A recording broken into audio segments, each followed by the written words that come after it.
remotely, and members are in attendance via video conferencing.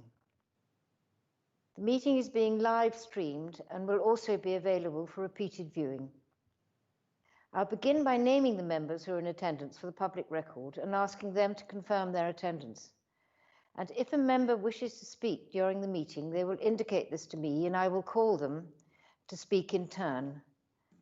Decision-making will take the form of an electronic poll coordinated by Democratic Services, and the results will be announced audibly at the meeting. I would like to remind members that the County Council standing orders continue to apply. To please keep your microphone muted unless you have been called to speak, and that you may be visible on the screen to the public and to other members even when you're not speaking. I will now call those members in attendance, and please could you unmute and confirm your attendance for the record and to ensure that you can be heard. First of all, Councillor Chris Carter. Thank you. Present, Chairman. Councillor John Bennison. Present, Chairman. Councillor Fred Burkett. Present, Chairman. Councillor Jackie Branson. Present, Chairman. Councillor Anne Briggs. Present, Chairman.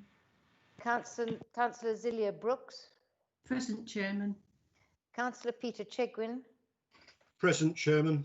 Councillor Daniel Clark. Present. Councillor Rod Cooper. Present, Chairman. Councillor Powell Hare. Present, Chairman. Councillor Dominic Hiscock. Present, Chairman. Councillor Rob McCarter. Present, Chairman. And Councillor Michael White. Present, Chairman. And I'd also like to welcome the Executive Member for Recreation and Heritage, Councillor Sean Woodward, who is here, and also Councillor Jonathan Glenn in his capacity as the Chairman of the Policy and Resources Select Committee. I also welcome other councillors who have requested to speak to one of the agenda items, and I will call you to speak once we reach that particular item on the agenda. So we will now move into the agenda for the meeting. First of all, apologies for absence, and I can confirm that no apologies have been received for this meeting and all members are in attendance. Secondly, members, if you have a disclosable pecuniary interest or a personal interest in any agenda item, please do declare this now or at the time of the item by indicating that you wish to speak. None there that I can see. So first on the agenda is the confirmation of the minutes. And at page 3 of the ModGov agenda, you'll see the minutes of the last meeting held on 16th of January 2020. And I don't know if any members have any. Do all members agree that this is a correct account of the meeting, correct record? Any problem? Chairman. Agreed. Agreed. Agreed.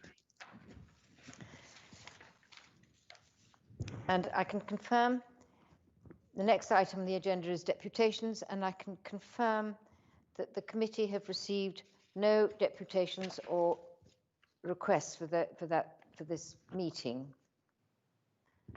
And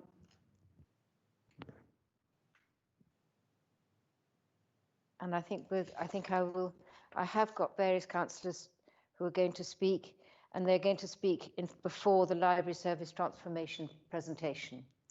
So first of all, my announcements. As this is the first meeting of the Select Committee since the COVID-19 lockdown, I would like to express my thanks to all staff who have worked so hard to manage in often extremely challenging circumstances throughout the epidemic. All of the services that we scrutinise here had to close very rapidly after the announcement of lockdown.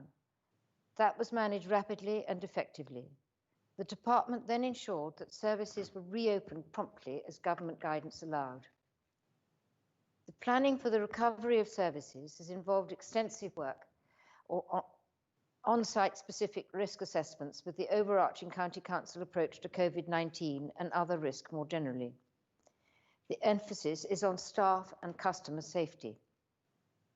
For those services who depend almost entirely or entirely on income generation, this is a vital period, and everything possible is being done to ensure that services can become fully operational again as quickly as possible, while maintaining a safe environment for staff and users.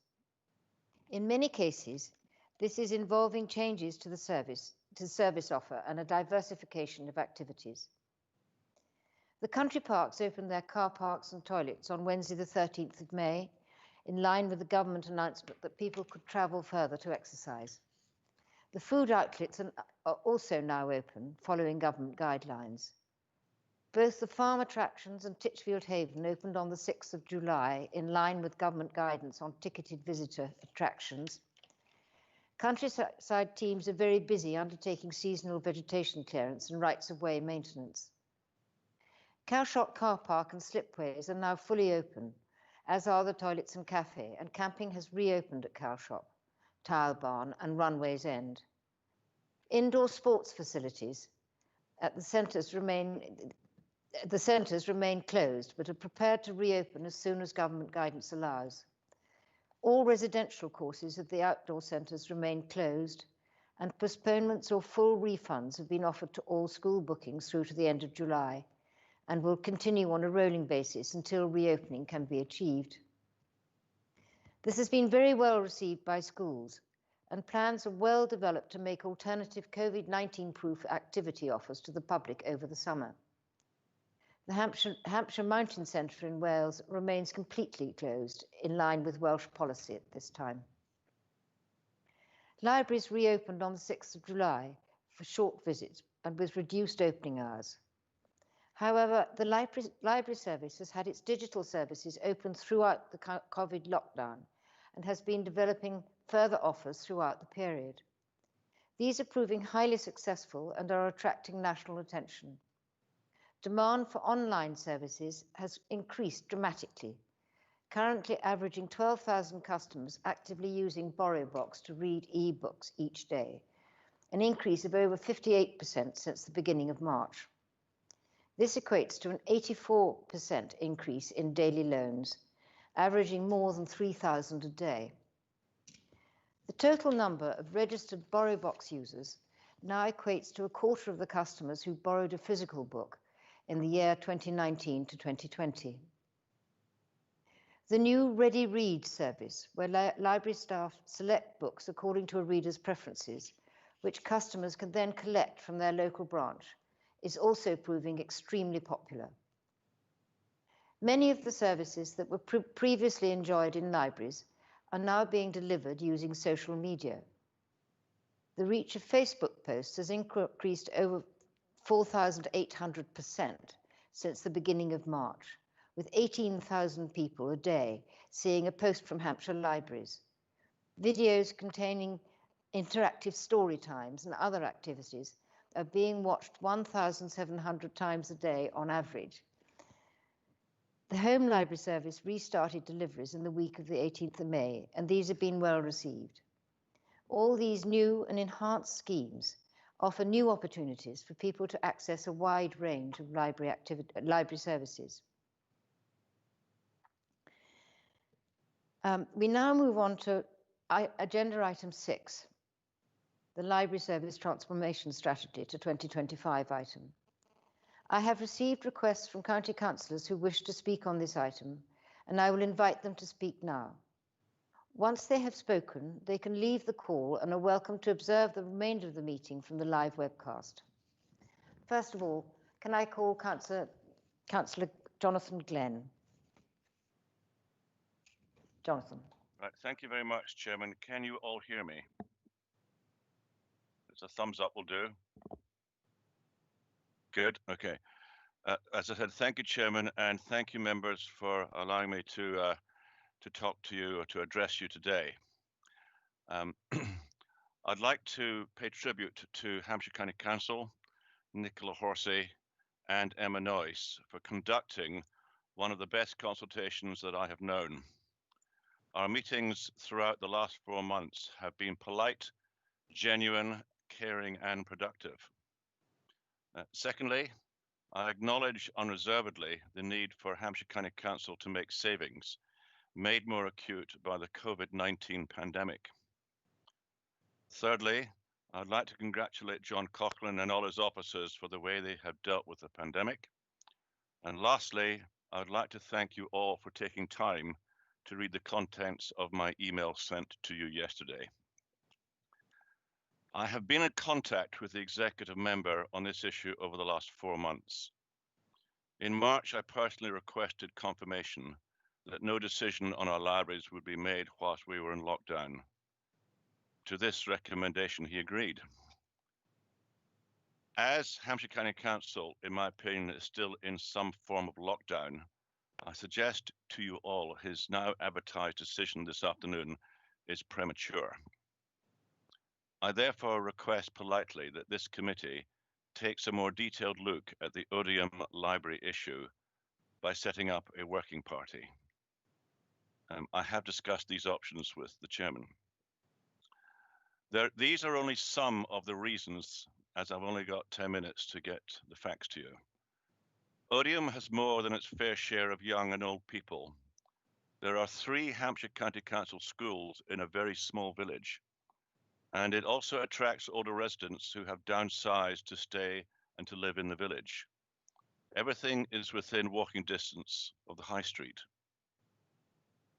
Basingstoke, Fleet and Alton libraries are too far away. They're too far away, take too much time to visit, and are too expensive to reach. Public transport in our area is practically non-existent. And for example, Crondall, which is an important village next door to Odium, has no public transport at all. You have to walk about a mile out of the village to get a bus from the main road.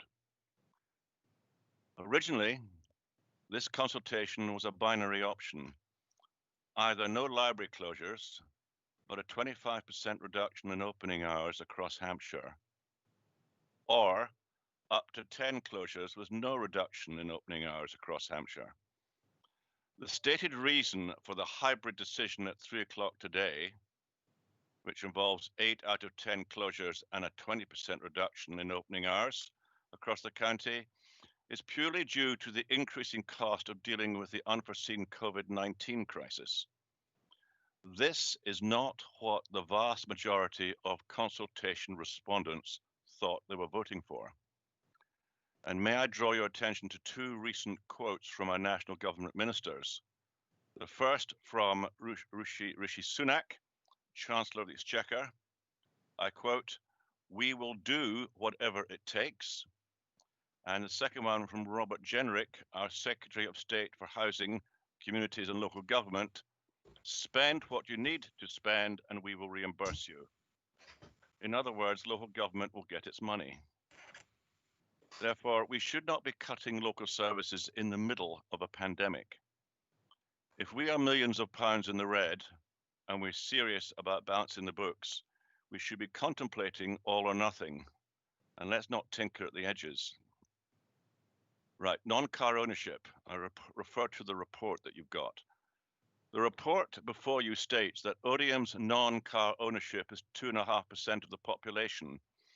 However, the Office of National Statistics informs us that for Odium it is 8%. That's a big difference. This discrepancy needs to be examined.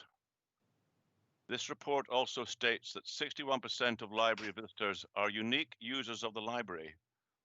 Such a large percentage shows the significant number of users who do not have access to any other library.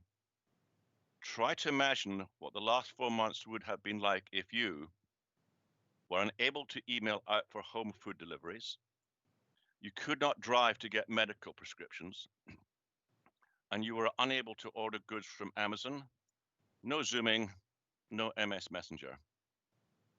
And we are contemplating the closure of one of the most valuable services that the county has to offer in Odium. I refer you to the University of the Third Age book group. This is short.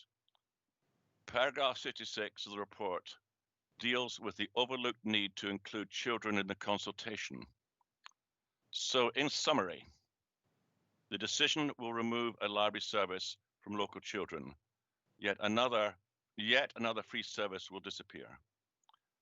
Electronic alternatives are not a panacea to all our problems. The people who need the library and use the service come from households who need it most.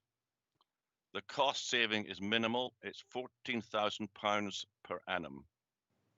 We therefore need time to assess this effect of the loss for our HM Forces service families based at RAF Odium and our younger and older villagers. I therefore implore you to set up a working party. Chairman, I'd be very grateful if all this could be taken on board, and I'm delighted to have spoken to you today. Thank you.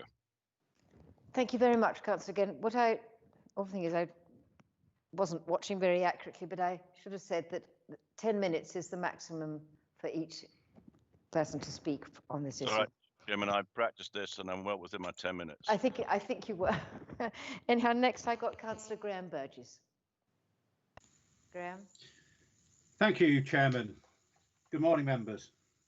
I'll just deal with some facts. Let's talk about history.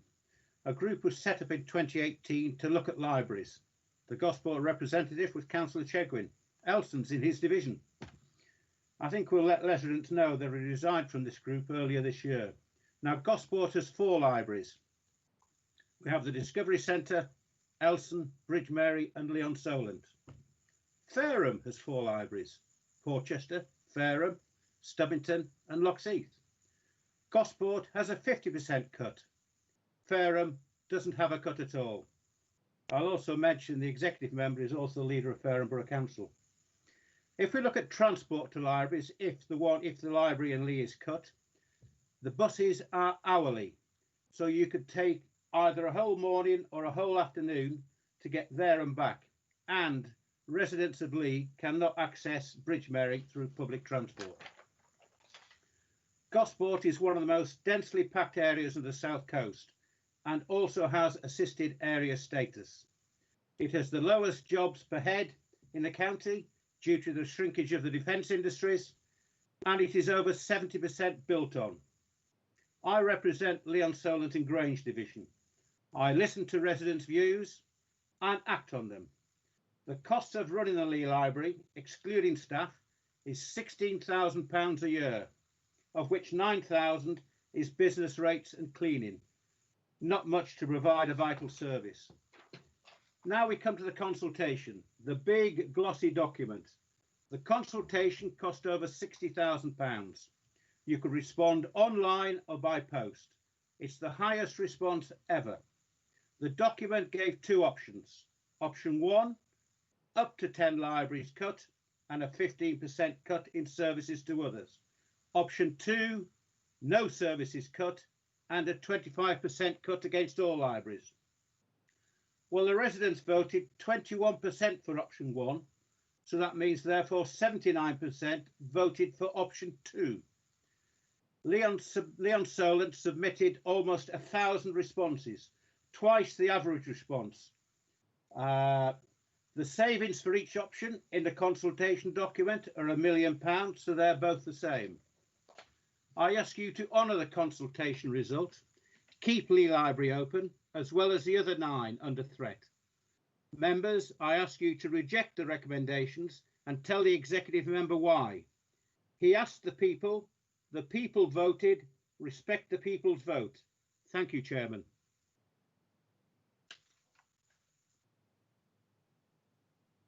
Much, Councillor Burgess. And next I have Councillor Jane Franken. Jane. Thank you very much. Thank you for letting me speak today. First of all, like others, I must thank most sincerely the officers who did indeed listen to the consultation at public meetings and the paper consultation, emails and much more. I'm impressed that when I pointed out my real fears about attachments and the method of counting, about visits to more than one library. For instance, one resident I know was in hospital. Her neighbour went to the library book for her, picked out a bit of light reading for her in hospital. So that counted for that person to have visited 2 libraries, and clearly she hadn't. Taking all this into consideration, the officers have recommended Chinham Library is deserving of staying open.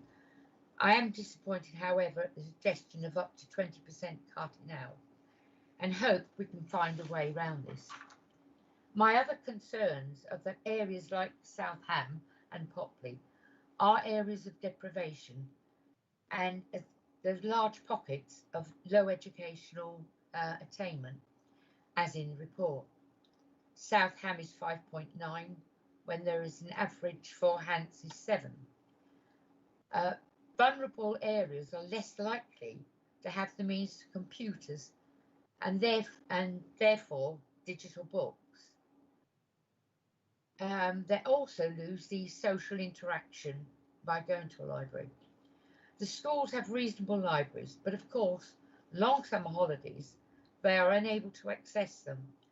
They do not have the amazing expertise of the librarians and staff whose knowledge makes them able to pitch advice to the child or the adult. There's been an upsurge in book sales as reported. I believe it is 20% plus.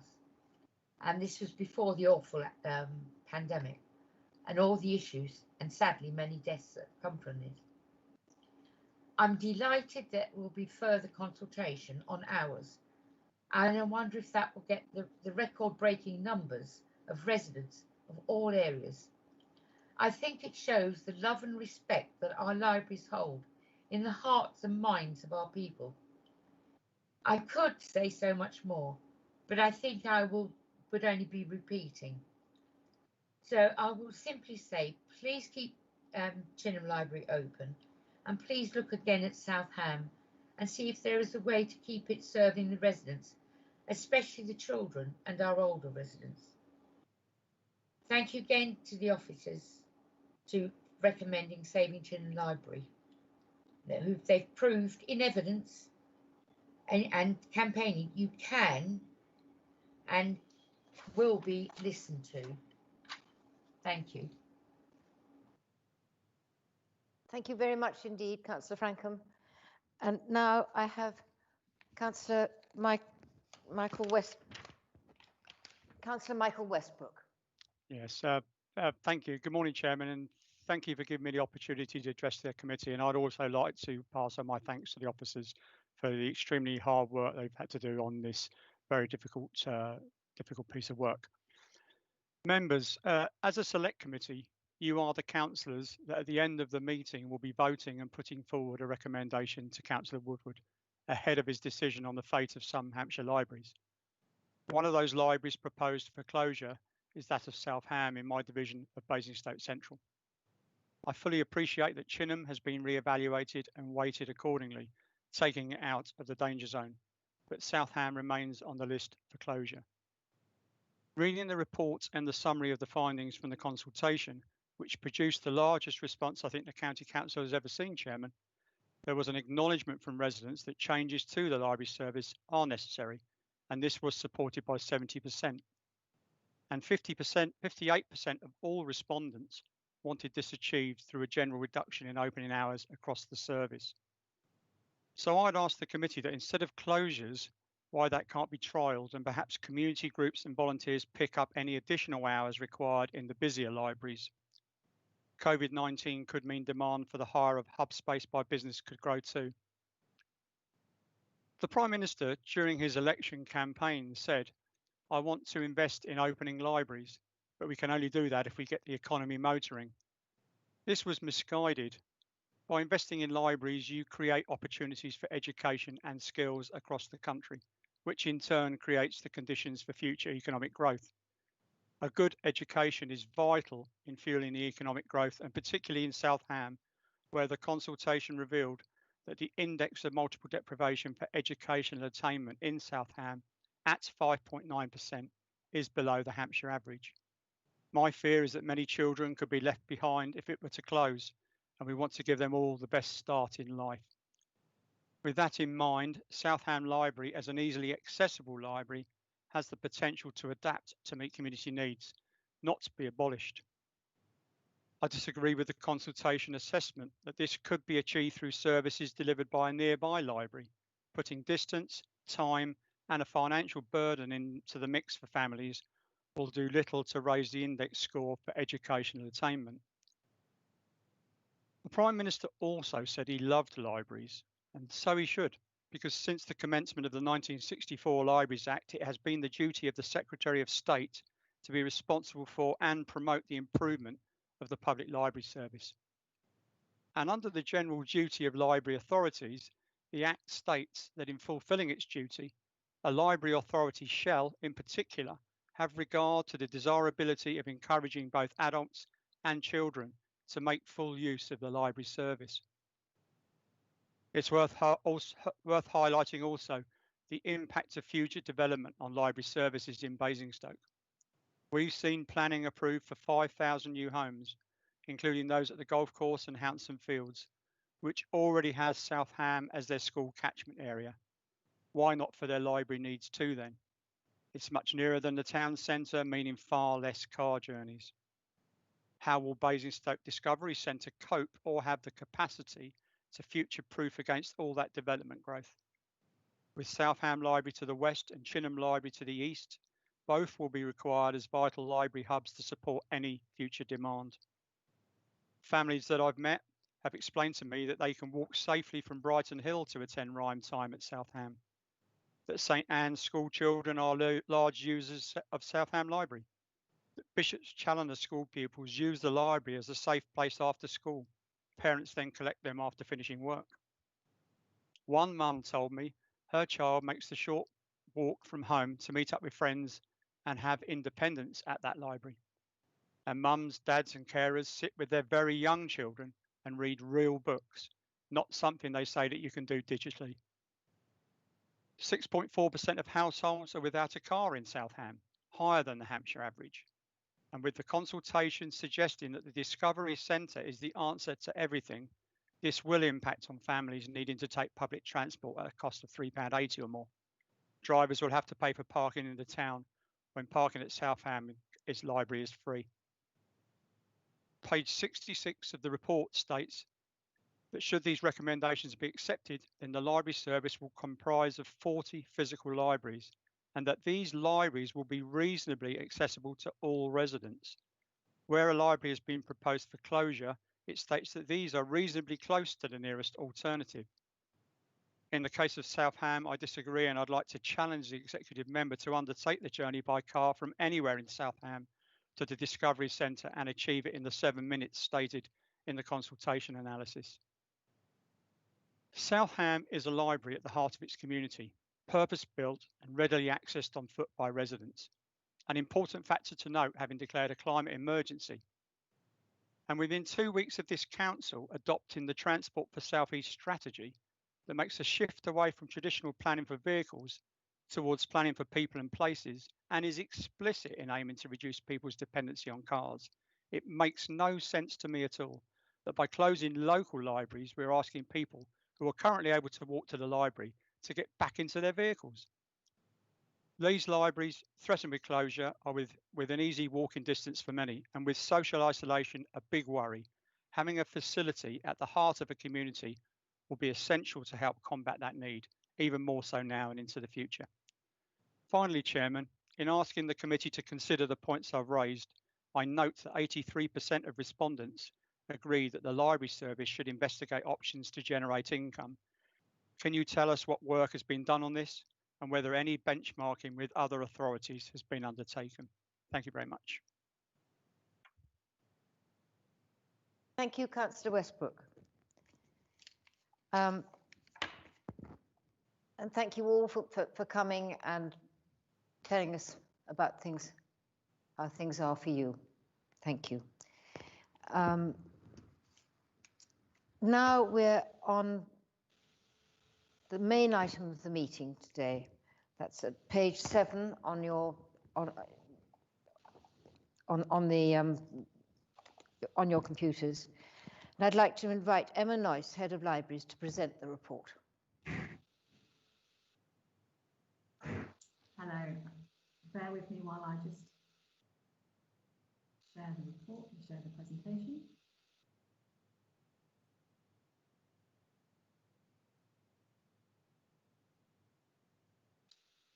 Okay, can you see the slideshow on your screens? Members? I can't hear you very well, Emma. Okay. Can you hear me now? I can hear you, Emma, and see the report on the screen. Emma, I don't think your headphones are working. It sounds like it's coming through your computer. Okay. Yes, my headphones aren't working. Bear with me one moment.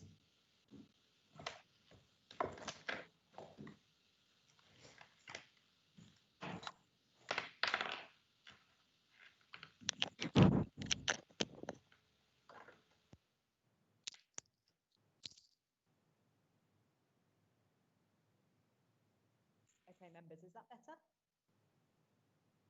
You're now still quiet. No, that's worse for me, I'm afraid. Worse for you. Bear with me.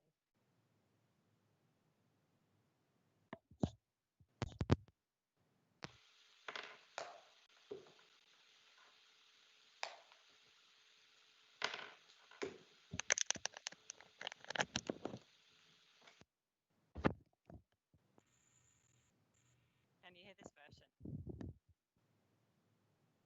Still very quiet. Yeah, Emma. very quiet. I'm afraid it is. Yeah, it's still quiet. It was quieter than it was when you started. Okay, I'll try that one. Let me just. Can't hear you at all, Emma. Can you hear me now? I can. I can hear you better now than I could with without the headphones on. Okay, I shall try and speak up. I think it might be the room is quite echoey. So are members happy for me to proceed speaking like this? It's very faint. Okay, in that case, Very faint.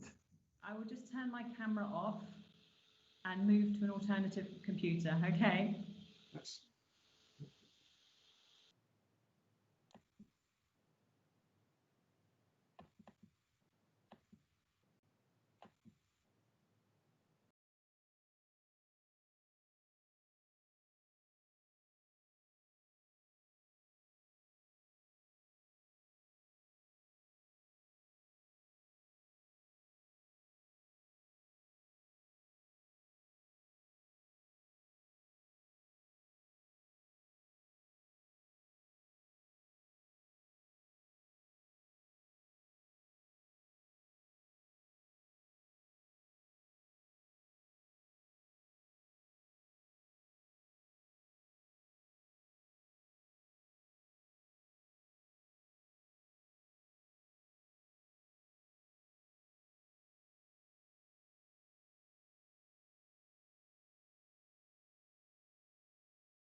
So I shall move the presentation on screen. Emma, sorry to interrupt. We've just paused the webcast. I'm just waiting for confirmation that we've started it again.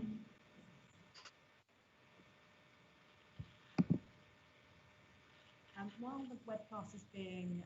Okay, and we're back on again. Okay. So can I just check that the slides now move for you?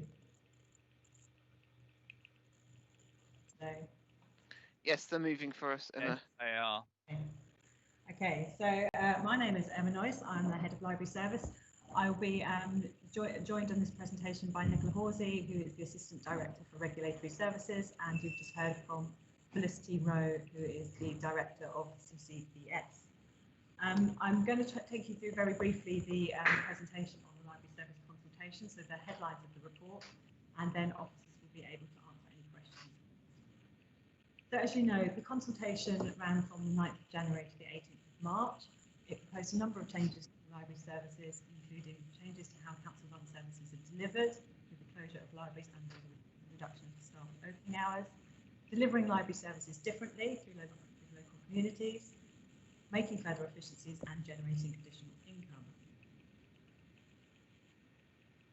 The financial proposals which were contained within the consultation added up to £1.76 million worth of saving. That's of a budget, an expenditure budget of £13.8 million, 11 million of which is revenue and £2.8 million of income generated. And the pie chart on the right is a replication of what's in the information pack for the consultation, which showed the areas identified for potential savings.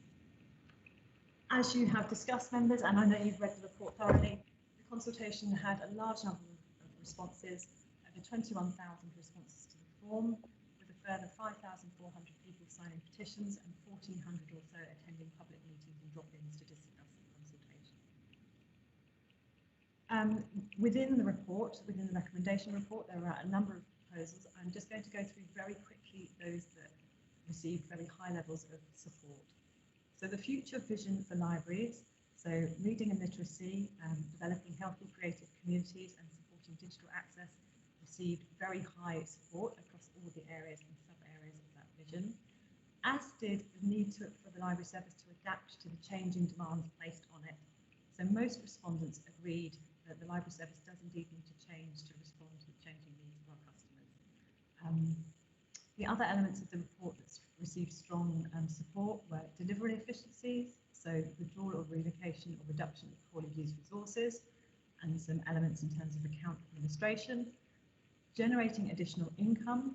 So yes, the library service is one of the top in the country in terms of income generation, and before the pandemic, income generated in the library service, particularly through room hire and leases, had been increasing. Again, that was very well supported by respondents. And finally, exploring different ways to deliver library services for Hampshire's most deprived communities. Over 3/4 of respondents agreed that the library service should indeed explore different ways to deliver services in deprived communities, including Bridge Mary, Lee Park and Hammond. As you will be aware, and as members in presentations have alluded to, the physical libraries closed on the 20th of March in line with government guidance. At that point, all fees and charges relating to the lending and reserving of books were suspended, and our sources of income, like room hire, immediately stopped. What that means for the library service is in the first quarter of this year, our income was down by an average of £95,000 a month. Whilst we're predicting income will slowly recover from August 2020 onwards as we reopen our services and some of our customers return, and I have to say that footfall is still down, many of our income generating activities, such as our events, activities and room hire, have not been able to resume. Forecasts indicate that our full year income will be down by about 570,000 against last year's total, and that it's going to be some time before we're actually able to get back to our previous levels of income generation.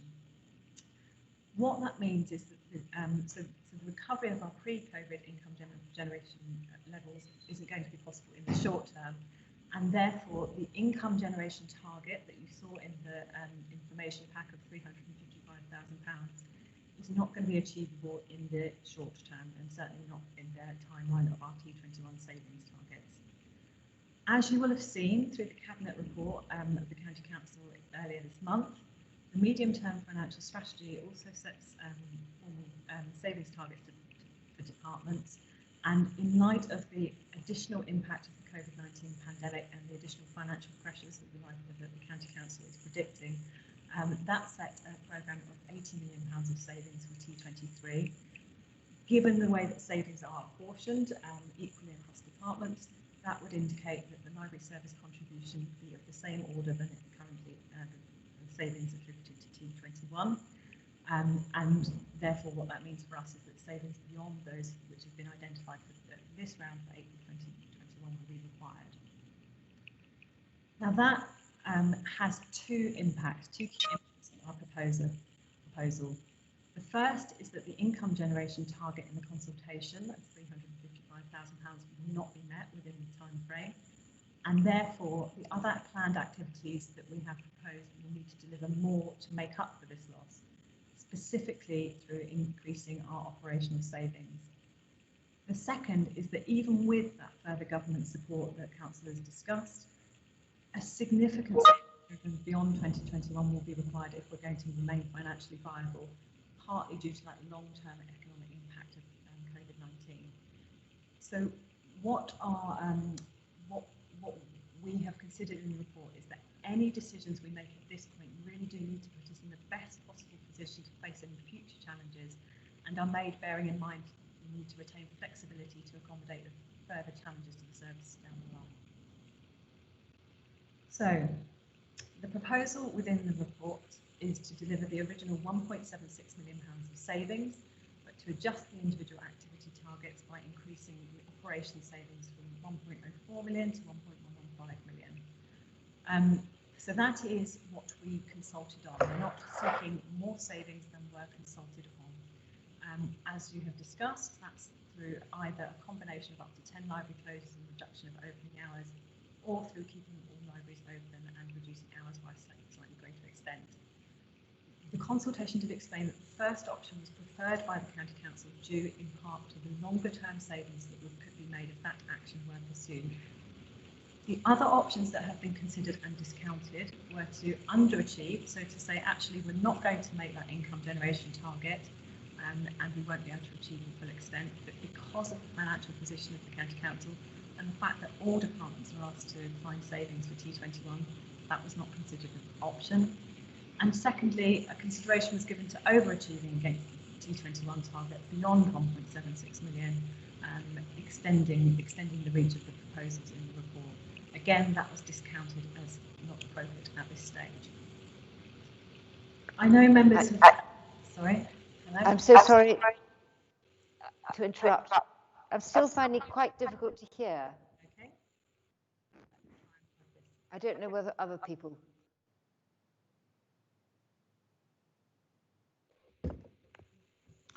Much Yes, better with your headphones on. it is difficult, very difficult to hear.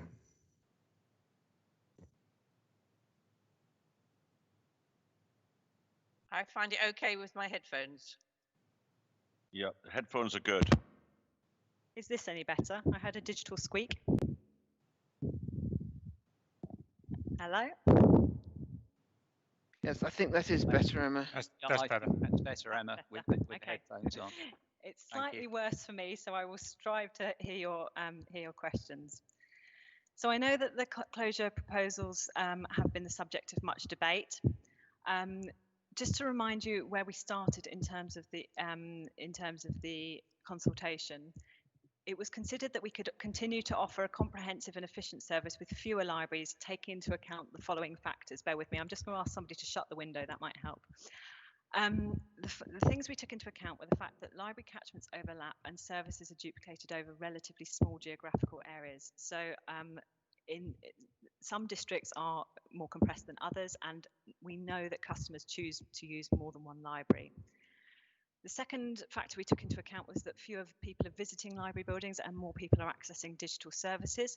So just to give you the scale of that, and this is before we take into account the effects of COVID-19. So in 2017-18, around about just under 300,000 were around about 386,000 were accessing our digital services. By 2018 it was 500,000, and in 1920 the figure had grown to over 1 million people accessing our digital services before the effects of lockdown had been taken into account. And finally, having fewer library buildings, we felt that that would enable us to make savings on utilities, stock, delivery, property maintenance and management time, in addition to those reduced staffing costs. Those reasons remain relevant. However, since the COVID-19 emergency, a number of elements have caused us to think differently about the way we deliver our services, in particular 3 areas. Firstly is that our digital library has significantly increased subscribers, with additional investment being made in ebooks and audiobooks. Secondly, we've made available a wide range of digital content through our social media accounts and YouTube channels, including our Rhyme Time, Story Time, book reviews and clubs. That content continues and will continue beyond the current situation. So that is something that will become part of our offer in the future. And finally, our contactless services have been expanded and broadened. So our existing home library service and good neighbour schemes are expected to expand. And our newly introduced Ready Read schemes offers a way of people of getting physical books without having to go to a library. So that means that they can, it offers them a way of getting physical books without having to go into a library. So they can order the sorts of books they want and collect them at the library door.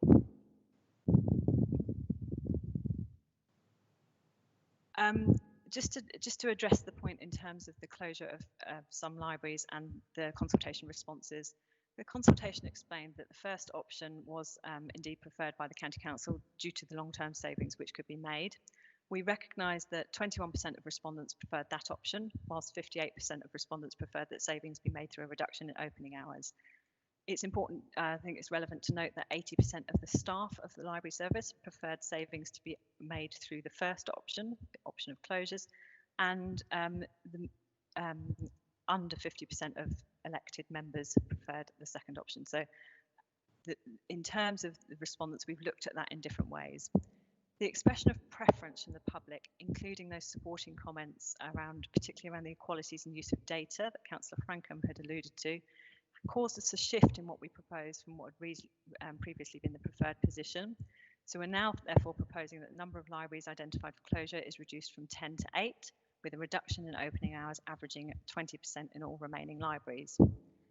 That recognises the public preference for fewer closures, but it also takes account of those key impacts we raised, particularly positioning the County Council well to make further savings beyond April 2021. That balance delivers our required savings and gives us an efficient service which officers believe meets local need. And we have taken into account the equalities impacts raised and the concerns that have been raised through the consultation and proposed mitigation and changed some of the proposals to reflect this. So just particularly on some of the comments we have had.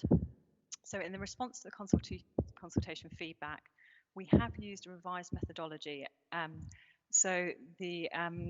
As Councillor Franken indicated, one of the key pieces of feedback we got was that the unique user data that we had taken into account in terms of library rankings, which showed us how many different libraries users chose to go attend, was weighted too heavily.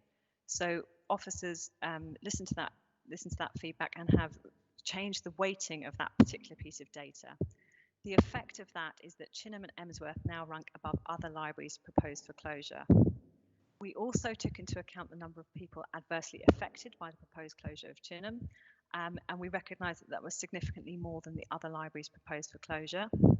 And finally, in conversation and discussion with Emsworth residents and representatives of those communities, Emsworth put forward an alternative proposal for the relocation of that library at significantly reduced costs. So for those reasons, Chinham and Emsworth have been removed from the proposal for closure. We've carefully looked at the impact of closing the remaining 8 libraries, and officers believe that these impacts can be mitigated to a reasonable extent. Those 8 libraries together account for less than 5% of issues and 5% of visits to all libraries in Hampshire. And therefore, we are recommending that those 8 libraries are closed. It is important at this point to say that the County Council does welcome approaches from community groups or organisations who want to take over the running of those buildings or services. And I'm heartened that with the members that spoke earlier around libraries in their division, each of those libraries, we're aware that a community group has expressed an interest in taking on the running of an independent library from those venues. And if that were the case, the County Council would ensure that the stock and the equipment, so the physical shelving, for example, and the book stock would stay in that building if the County Council, if the community group wished to take it on. And there's a number of proposals around the support that the County Council might give to those independent groups through the Recreation and Heritage Community Fund, for example. So just in terms of the recommendations, The libraries which are proposed for closure are on the list on the table, as are the difference in position with Chinham and Emsworth. That option generates us 340,000 in short-term savings, but it's important to note that the potential for long-term savings is probably the same again. So just to use that example of Leon Solent, so the direct costs which could be saved for by April 2021 for Leon Solent Library are around just over £50,000. By taking into account all the apportion costs, the overall running costs of Leon Solent are £100,000 a year, and it's those additional costs which could be saved down the line through the management and back office savings and savings in the scale of our contracts. In terms of the reduction in standardization of hours, we note that more respondents preferred a reduction in opening hours, but as I've said, that doesn't unlock the same level of long-term savings, and we are taking into account what the consultation responses said, but also taking into account the financial position of the County Council and the future need. And we also note that the reduction of opening hours has a more significant effect on larger branches and therefore affects more people. So for example, a reduction in opening hours, so the 8 closures, a higher proportion of the opening hour reductions come from the smaller libraries that serve fewer people, whereas if fewer libraries are closed, more of the reduction in hours comes from larger libraries, which affect more people. So therefore, a reduction of opening hours averaging 20% together with the closures is proposed. We also gave respondents a choice between a blanket reduction in hours or standardising the hours of comparable libraries, and over half of respondents supported the proposal for standardising hours. We're therefore recommending, and that standardisation gives us further savings down the line that we can make through the efficient use of staff and making sure our staff are working in, can work across a range of libraries. We're therefore recommending that hours be reduced across the portfolio, averaging 20%, but that means that the opening hours of some libraries increase or decrease by up to 39% to achieve that standardised approach. And that delivers £775,000 in savings. The table shows the range in hours, both before and after the proposals. It's important to note here that the opening times will be set according to public preferences. So there will be a short second consultation in August around the future opening times for 2 weeks. Volunteer groups may still want to open libraries outside of staffed hours. So everything we're talking about is staffed hours within libraries, but these are public buildings, and if volunteer groups would wish to take over the running of a library, for example, on a Wednesday afternoon, then we're very happy to support that and talk to those groups about extending these hours that are staffed. And libraries will still be available for hire, particularly by public sector groups and community organisations outside of these staffed hours. Just briefly, I know that one of the proposals is around community libraries, and our network currently includes 4 Tier 4 community libraries. These are libraries that the community currently pays for the main body of running costs in terms of property, and the community organises the volunteers. But are supported by a regular visit by library staff. We also provide books and some equipment and access to Wi-Fi. The community library, the cost of those community libraries is £49,000 in total. And again, it's probably worth noting that the community libraries account for less 0.5% of issues and members of the library service. So a very small percentage of the total use of libraries in Hampshire. There was general support for a transition to independent community managed libraries within the consultation.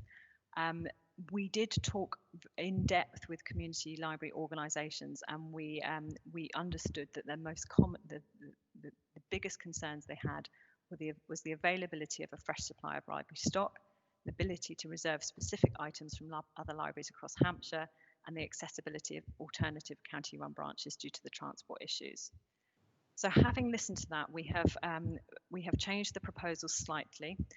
So in terms of the withdrawal of support from these libraries, what the mitigation we're proposing is that firstly, any community organisation can apply for a one-off award through the Recreation and Heritage Community Fund to help with the cost of transitioning. And secondly, the library service will extend its current group membership scheme to include independent community libraries. And it's probably worth noting that this group membership scheme, which allows a group or an organisation to borrow 100 books at a time and have access to reservations as well, they would need to go to an alternative library to collect those books and bring them back to their independent library. That would be open to all community libraries of the 4 that currently exist, and an offer open to the 8 libraries that are proposed for closure if they want to transition to an independent model. So what that does is gives community independent libraries the ability to refresh their physical stock and access to Hampshire Libraries collection. We're therefore proposing that support be withdrawn from the Tier 4 community libraries and they be supported to transition to an independent model. Just to cover the finances, the middle column are the finances which were proposed within the report. We said we'd find 170,000 in early savings. By the 1st of April this year, we had achieved £240,000. That includes an additional £50,000 from an operation from vacancy management and staffing reduction, and a £20,000 additional contribution from income generation. So we generated additional income on that front. We have also responded to comments in the consultation around seeking more savings from the back office and other areas of the budget, and we've identified a further £210,000 in this year's budget, which we think, in terms of vacancies that have been held and other staffing costs, that we can put forward as early achievement. What that means is that the operations target, so that £1.04 million that was quoted in the consultation, rises to 1.115 million, comprising, as the recommendations propose, £340,000 from the closure of 8 libraries and £775,000 from opening hour reductions. The transition of Tier 4 libraries provides £49,000. We're suggesting that the increase in income of £355,000 will not be achievable in the current timeframe because of the COVID-19 impact. However, we would look to defer that until 2023 and identify that as a contribution to any further savings target of the library service. And finally, the proposals for efficiency are planned to generate £146,000. In terms of the equalities and climate change impacts, I'm just going to hand over to Nicola Hawsey, the Assistant Director for Regulatory Services, to talk to you briefly about those.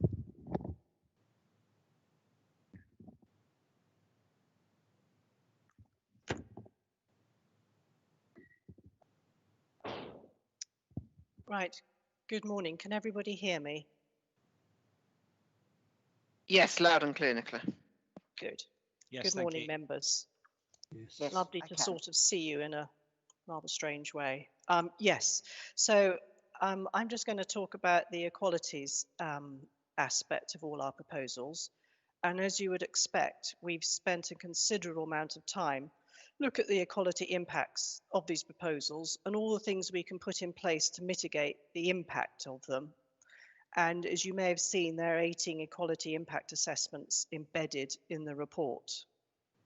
We particularly looked at the impacts of our proposals on age, disability, race, gender, pregnancy and maternity, and the county council characteristics of poverty and rurality. In most cases, we assess the impact of our proposals as being neutral or low, and in some cases, medium. And after putting in mitigation, most of the proposals were assessed as neutral or low, although in a few cases, the proposals were still assessed as medium. The main issues relate to the ease of travel to an alternative library and the cost of impact on older people and people with families. Emma has already mentioned the library service's very popular digital offer, and other parts of the service will be used to mitigate the impact of our proposals, such as the home library service, our excellent school library service, the Good Neighbour scheme, and Ready Reads. In terms of accessibility to a library, the library service defined this as being around 20 minutes by car or around 30 minutes by public transport. This was not challenged or questioned by the public consultation, and we've therefore kept to these travel times as far as possible in our report. Moving on to climate change, We recognise that if we were to close up to 8 libraries, then there will be a reduction in our carbon footprint for those libraries, and also if we reduce the opening hours by 20%, that will reduce our carbon footprint. But we do accept that some people have to travel further to their nearest library, but we know that that's between 40 to 60% of the library customers of the 8 libraries we're proposing to close already go to alternative library. And we also know that in total they account for up to 5% to all our visits to our libraries. So it's not a huge number of people. And overall, we've assessed the impact of climate change to be neutral. Moving on to our staff, who have been absolutely fantastic during this whole COVID pandemic. We are proposing, as you know, that the reduction in full-time equivalent staff is between 40 to 50 people. We currently have 482 staff, and 70% of them are part-time. But what we've been doing over the last 18 months is taking on new staff on fixed-term contracts. And currently we have 28 people on fixed-term contracts. And the thinking is that these contracts will be ended prior to any permanent staff being offered voluntary redundancy, although this will depend on where the fixed-term contracts are located. There'll be a big staff consultation in September after the public consultation on opening hours, and this is proposed to start on the 3rd of August. So we will be starting the staff consultation at the end of September. There's probably not any more I can say on the staff at the moment, therefore. Okay, I'll hand back to Emma for the last part of the presentation.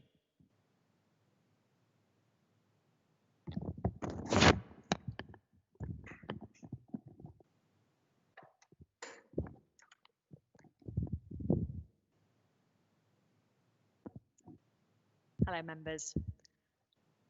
If the legal test we're asked to answer in any decision around the library service is that we provide a comprehensive and efficient service which meets the needs of residents in Hampshire. If the recommendations in the report are agreed, we as officers believe that the service provided will be more than comprehensive. This is an excellent library service. We will still have a network of 40 physical libraries. Those libraries will be reasonably accessible to all residents, and it's important to note that our current library service is the leader in terms of the top of the league in English counties in terms of the number of issues we have, third in terms of number of visits, and top in terms of digital issues. So it is still, beyond these changes, a comprehensive and efficient service. We will have a comprehensive lending offer and a range of other services, different delivery models to ensure that we're able to support those communities who do not currently engage with library services, particularly in those areas of deprivation. A range of options for people who are unable to visit their local library but still want to borrow physical books, particularly including the development of our home library service, Good Neighbour schemes, and our newly introduced Ready Reads. A group membership scheme, which is important as that will enable any library that has transitioned into an independent model to access fresh stock and our reservation service, a range of specialist and membership schemes, a comprehensive and growing digital library, and we will continue to expand the breadth and depth of that digital library, a range of well-used digital resources and reference materials, a lively and active online presence, a targeted learning and libraries offer, a very high-performing school library service, and I think in our discussions we've probably glossed over the school library service in terms of this service providing access to 86% of Hampshire's schools, offering 400,000 items and supporting about 150,000 school children across Hampshire, and all of that delivered within a financially sustainable business model. I know members have discussed timings this morning. The proposed timeline is that through July and August, we are operating on significantly reduced opening hours due to our COVID-19 secure status. Any decision on opening hours made today will mean that we look to recover our opening hours to the decision that is made. We anticipate that the majority of library closures, if agreed, will take effect from the 1st of January. That gives us time to negotiate with any interested parties who want to take over the running of the services of any buildings, and I know that there are many interested at this point. However, there may be 1 or 2 cases where the leasehold of the library terminates before the 1st of January, and we will work with communities to understand the impact of that. It's proposed that we're giving our community libraries 8 months notice of our intention to withdraw support, again to enable them to make the changes they need to transition to an independent model. Work to reprovision some of our libraries to better meet community need. It will be a long-term piece of work continuing into 2021 and beyond. The proposals we make to deliver efficiencies will be dependent on when contracts to come up with renewal and will be complete by March 2021. And our staff consultation on the changes which are needed to implement the decisions in this report will take place between September and November 2020, with the staff changes largely implemented by April 2021. So it's a long programme this year and dependent on the decision today to achieve the savings by April 2021. So that is the end of the presentation. Hopefully that has that cleared it from your screens, or do I need to pop back into the other room too? I need to pop. Very clear. Okay. Okay. Thank you all very much. And I don't know if anyone has any questions they'd like to ask to start off.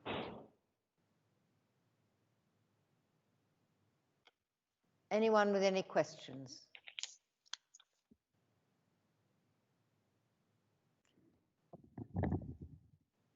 I can't see any.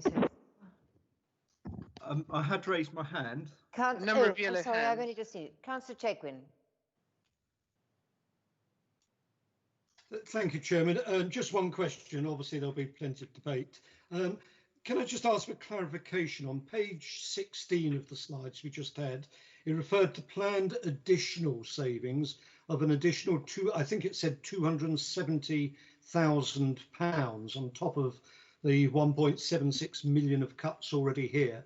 Could Emma just elaborate slightly more on that, and specifically, are any more library closures in the pipeline, given that the report refers to 5 libraries where it says closure is not currently proposed, which suggests it may be proposed in the not too distant future. I can start off with that, if that would be helpful, as Emma's just getting set up on another hybrid now. That figure you referred to, Councillor Chegwin, actually relates to vacancies that the library service team is finding from staff that are leaving. So anyone that leaves or retires, they look very carefully at that post and see if it is still needed. And if we can manage without it, then we are making the saving from that post. So that's where that figure has come from. And the other figure you talked about, sorry, what paragraph in the report were you referring to? I wasn't referring to the report, I was referring to the slides, which obviously I don't now have in front of me, but I think you've part answered the question. But I was specifically saying, as part of that question on the slides, that the report does refer to 5 libraries in total, where it says they are, quote, not currently proposed for closure. Can't give you the exact page number, but the actual libraries are Lee Park, Bridgemary, Havant, Whitchurch and Overton. When you say not currently proposed for closure, does rather make one fear that they may be proposed for closure at some future date. And I did ask your senior officer on a briefing last week for an assurance that none of those would face closure within the next 5 years, and didn't get that assurance. Are you able to give the assurance today? Councillor Chegwin, Felicity Rowe here, I will answer that. The assurance I did give you was that current means in the context of this report.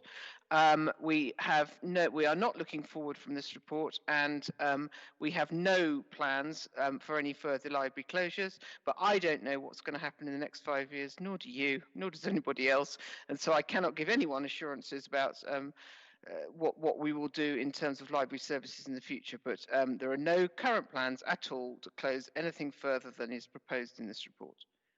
Yeah, I understand that, but current means today. I'm looking at tomorrow, and from the sound of it, you won't give any assurance that there won't be further potential library closures, maybe days, weeks, months, few years, who knows, but it's quite clear that other library closures may be on the table in the future. I think that's what you've said. Thank you, Chairman. Okay, now I have Councillor MacArthur. Thank you, Chairman. Thank you also for that presentation. Can you clarify something for me? And I was slightly confused about one of the comments you made. You made the comment that our 4 colleagues who made presentations a good presentation beforehand all had libraries in their divisions what we were working with towards trying to find other solutions. Does that mean that the other 4 libraries we don't have such discussions, or that we're actually having ongoing discussions of some kind with all 8 of the libraries? Thank you. I can probably start off with that one, answering that one, as we're trying to swap between hybrids. Yeah, just obviously the report came out just over a week ago, so we haven't had time to have discussions with probably everybody who wanted to discuss things with us, and I think some people are waiting to see what happens today, but we're optimistic that we will be having discussions with representatives from all of the 8 library communities that we're talking about potentially closing. Thank you. Does that mean that the comment that Emma made about the effect can be mitigated to a reasonable extent? Is that the reasonable extent that we expect to have sensible discussions with all these 8 libraries in a relatively short period of time? No, it wasn't referring to that. We put all the other measures in place as best we can, the digital offer, the home library service, the school library service, and so on. That was what Emma was referring to in the mitigation at the moment, because we still don't know for sure if groups are going to come forward and offer to run their local library independently or not. We couldn't make that assumption at the moment.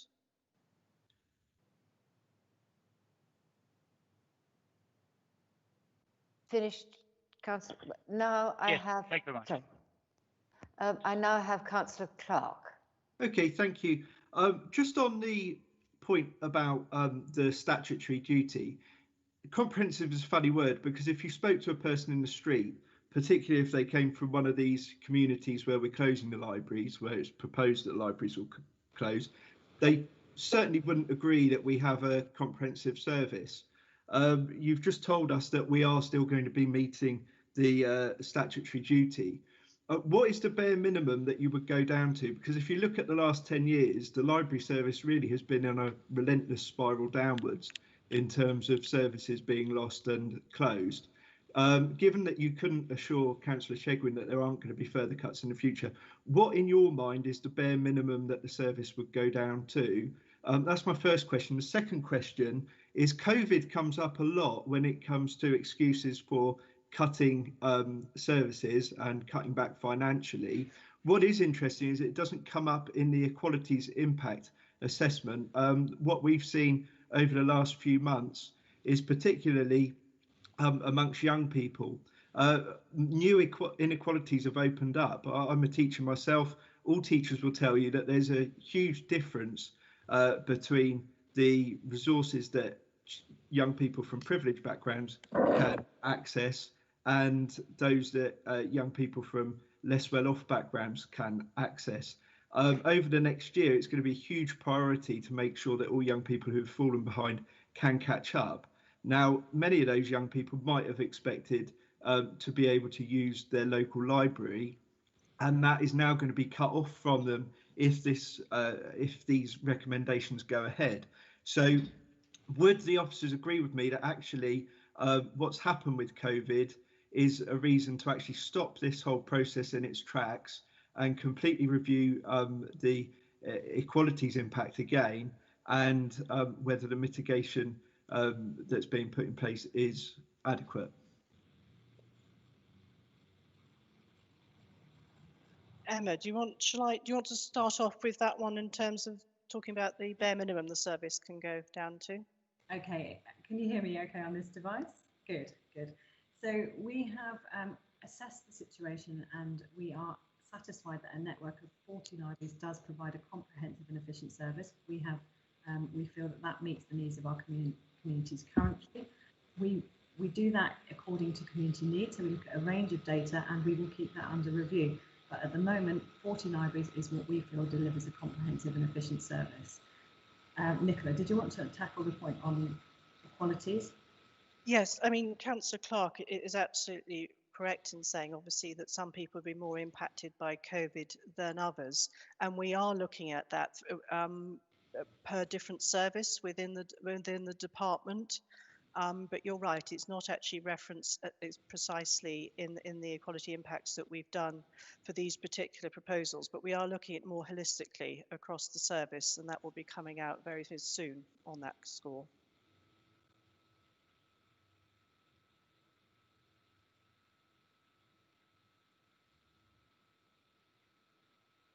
I forgot to unmute. Councillor Clark, are you happy to leave it there? Not really, because the answer on 40 libraries now being acceptable doesn't really give us any assurance that 40 libraries is still going to be required in 5 years' time. So I know a lot of people in the community are concerned that actually this is just the latest stage in the process, and that in 10 years' time, you know, we're not going to have any library service worthy of the name. So really what I would like as an assurance is a bare minimum that the library service will not go beneath. In terms of the second answer, to me that just confirms in my mind that actually, you know, COVID and the inequalities that have been shown up and that have opened up, it gives a very strong case for stopping this whole thing in its tracks today and having another review. I think you're moving into debate, which we haven't quite got to. Okay. I've got Councillor Cooper. Councillor Cooper? You had your hand up. Have I lost Councillor Cooper? Well, the next one I got is Councillor Hiscock. Thank you, Chair.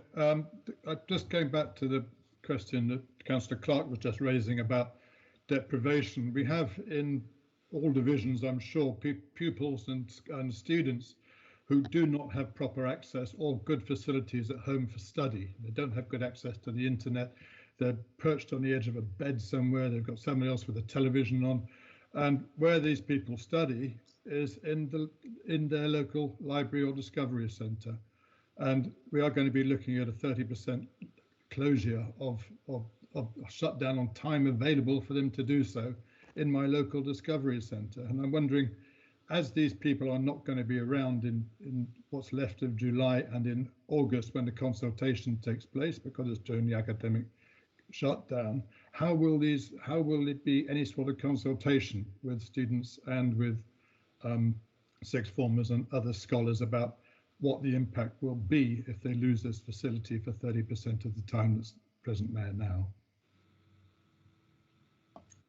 Emma? Yeah. So the first thing to say is this is a reduction of staffed hours, and in larger discovery centres we have a range of partners who may be interested in opening hours beyond those staffed by the library service. We recognise that these are large community buildings in that respect. In terms of the second consultation, it is available online and in branch, and we know that many of the generation that you're talking about are avid social media users and have engaged through digital channels with our consultation previously. Felicity, Nicola, I don't know if you had anything to add to that. No, thank you. I wonder whether Councillor Cooper is back on, because he has his hand up. Councillor Cooper? No, I don't have my hand up. Oh, well, it's up. Never mind. Perhaps you could take it down. Right.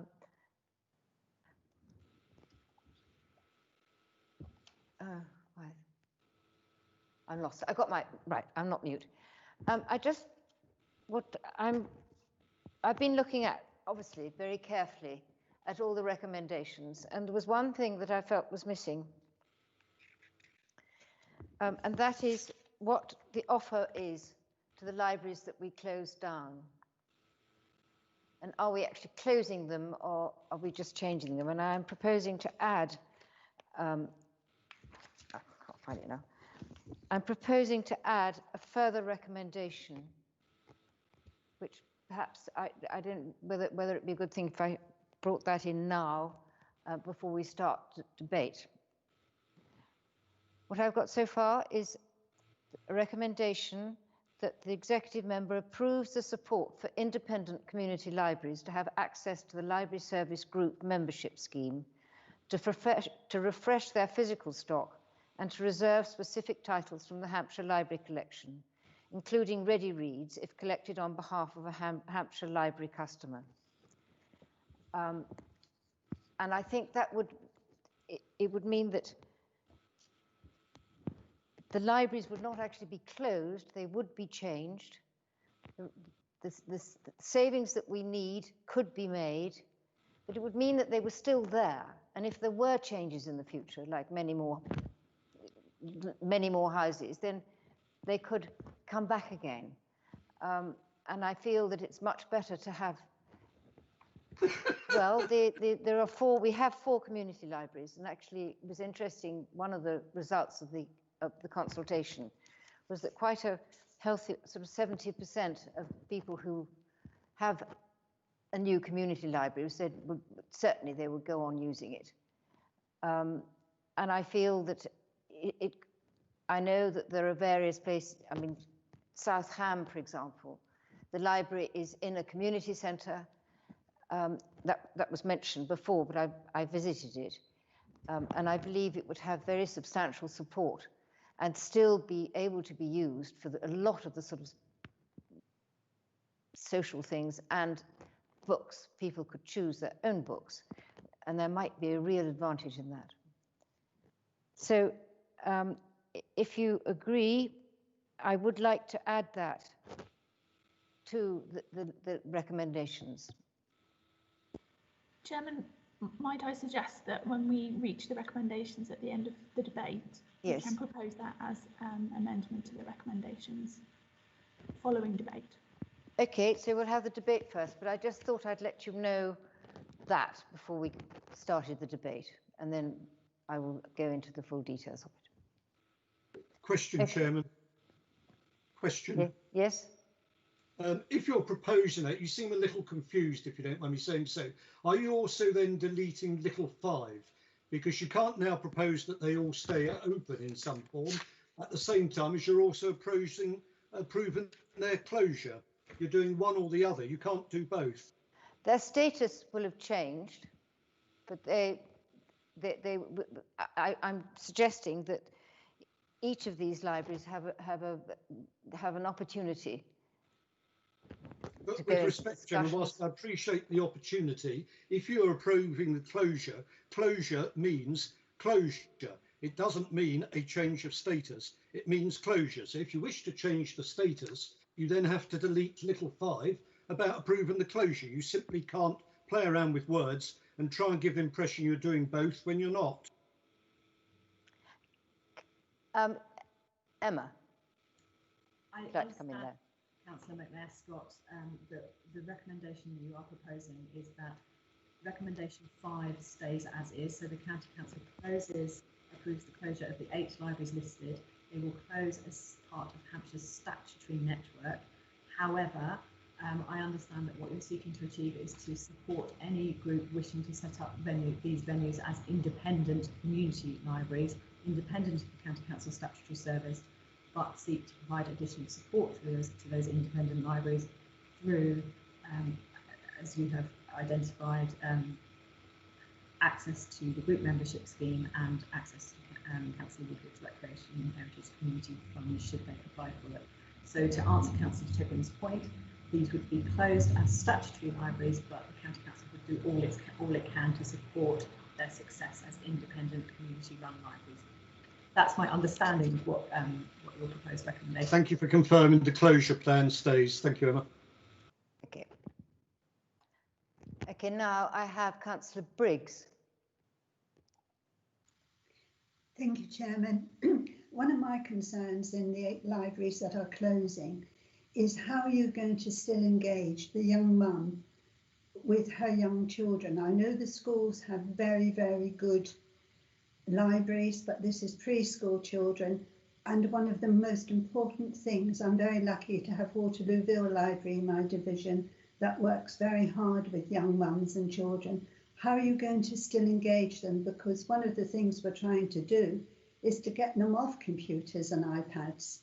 There's nothing can beat a mum reading to her children. So how are you going to still engage with them, please? Who would like to answer that? Emma. Hello, Councillor Briggs.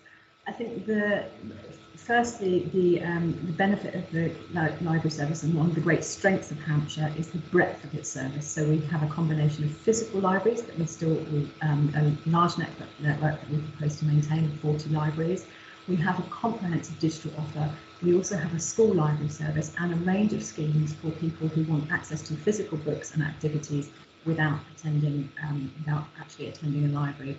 So in terms of those particular early years, we know that a number of young parents already attend the 40 libraries that will propose to remain open. As I'll remind you, only the 8 libraries proposed for closure account for only 5% of issues and visits, so it's a small proportion of our users. The group membership scheme that we have previously discussed is also available to preschools and early years groups. So a preschool could choose to come into a library and borrow books on behalf of that preschool. The school library service then takes over from there with a large amount of coverage. And of course, we have our digital and online baby line time offers, which have been very popular during lockdown. And I would say as well that in terms of that school library service and the preschool group membership scheme, many children are lucky enough to have parents to bring them to physical libraries. Not all children are lucky enough to have parents to bring them to physical libraries. So we think by offering a breadth of service, that addresses that particular issue you raised. Thank you, Emma. I've now got Councillor Clark again. Thank you. Just specifically about Eastleigh Library, I'm quite concerned about the future of Eastleigh Library.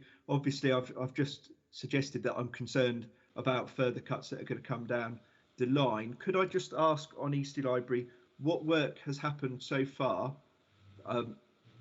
in order to relocate Eastleigh Library to a more accessible location? Second question on that is, would it be possible to put together a roadmap within a reasonable time frame of say 3 years, 4 years for the library relocation to take place so that it doesn't come under threat under future reviews? That's my first question. First issue. Second issue. No, they were questions, Chair. Next question. I am aware that Eastleigh's Member of Parliament has contacted Hampshire County Council to object to the library closures in Eastleigh. Could I ask what arguments the MP made and what response he was given, please? And lastly, I noticed that Lockswood Library has, on the face of it, received very good treatment compared to other libraries. Councillor Burgess brought up that it's one of the libraries in the executive members patch. Could we just have detailed reasons why the impact on Lockswood seems to be much lighter than the impact on other libraries which are similar? Because when I visited Lockswood in March 2019, there was nothing there to suggest that it would be treated any differently, should be treated any differently to any other library outside of the executive members patch. Okay, shall I start off with answering those 3 questions and then hand over to Emma? In terms of Eastleigh Library, yes, you're quite right, Councillor Clark, and we've made it quite clear in the report that we do want to move it out of its inappropriate location, as you know, on the first floor of the Swan Shopping Centre. We are in discussions with officers of Eastleigh about that, to move it into a more central location in one of the main streets in Eastleigh. We haven't got what you call a roadmap set out yet, but I would certainly hope we could do it within 3 years if this location that officers in Eastleigh have in mind works out. I mean, the signs are promising. So, can't give you any promises, but really fingers crossed on that. We want it to move as much as you do. We think it should be working a lot harder for the residents of Eastleigh. Your second question was about the MP's letter, your local MP's letter. I haven't actually seen that. I don't know if Emma's seen it. So I don't know what answers have been given or where it's got to. So I'm sorry about that. In terms of Lockswood Library, I'll hand over to Emma on that one. Absolutely. The way that the standardization has been addressed is to look at comparable libraries and to group comparable libraries with, in terms of their issues and visits, to ensure that there is a fair approach to the distribution of hours across the whole of Hampshire. Now, Fareham has, Lockswood Library had slightly lower opening hours than many comparable libraries of its size because of the nature of the venue that it was in. So if you take a different example in Eastleigh, for example, Eastleigh Libraries have a slightly inflated number of opening hours, and therefore beyond the changes, the proposed changes in mind, Eastleigh Borough still has more hours in total than Fareham Borough. It's just that the libraries in question have historic opening hours which relate to different decisions in the past. So what we are proposing is a more equitable solution for libraries across Hampshire, which takes into account their usage and their number of visits and places libraries within the same band for that.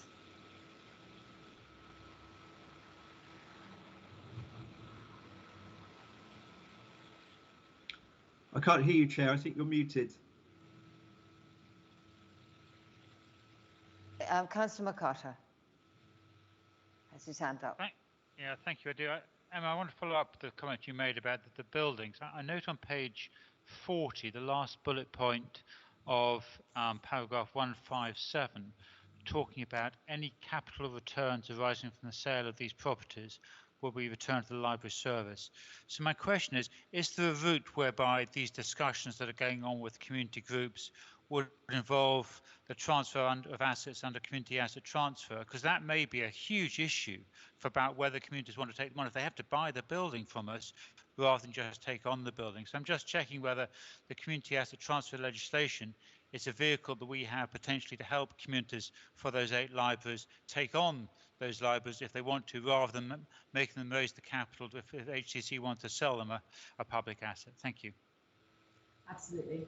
As Councillor Woodward indicated in statements earlier in the week and last week, the best option for the County Council is if there are community groups that want to take over the library services as independent libraries. So we will seek to work with community groups to enable them to do that. Realistically, that may mean different solutions for different community groups. Some community groups might want to take over services from the buildings they're in already. That may be on a lease or a license agreement. It may be on the transfer of the freehold of the building. Some community groups might. One library is in a leasehold building or a licensed building at the moment, and again that might be a different conversation with that group. So I think we are definitely looking at a range of different options, but we will make sure that what we do look at suits both the needs of the community organisation and the county council and provide the best outcome for both. Thank you. Mute. I've now got Councillor Brooks. Thank you, Chairman. As we know, the children have not received education for the last few months, and parents are doing homeschooling, and they do use the local library to educate their children. This situation could carry on much longer than it is now, because of the second wave could be happening in the end of September and beginning of October. So how is Hampshire County Council supporting these parents to educate their children? Thank you.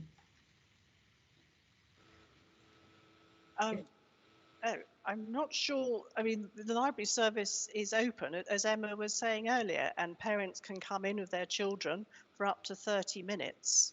But I think your question is probably best directed to children's services rather than the library service. I can talk in context of the library service offer in terms of its information provision for children specifically, but as Nicola says, I can't talk about the education offer in general.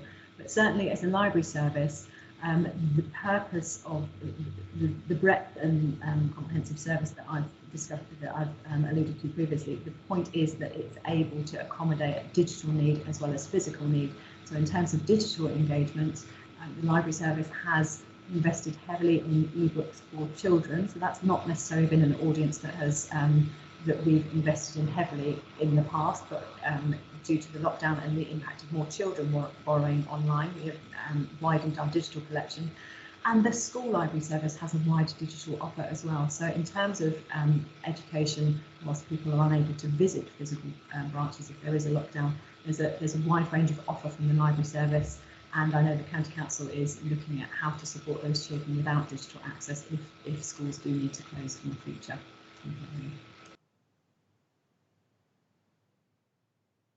Thank you. I've now got Councillor Clark again.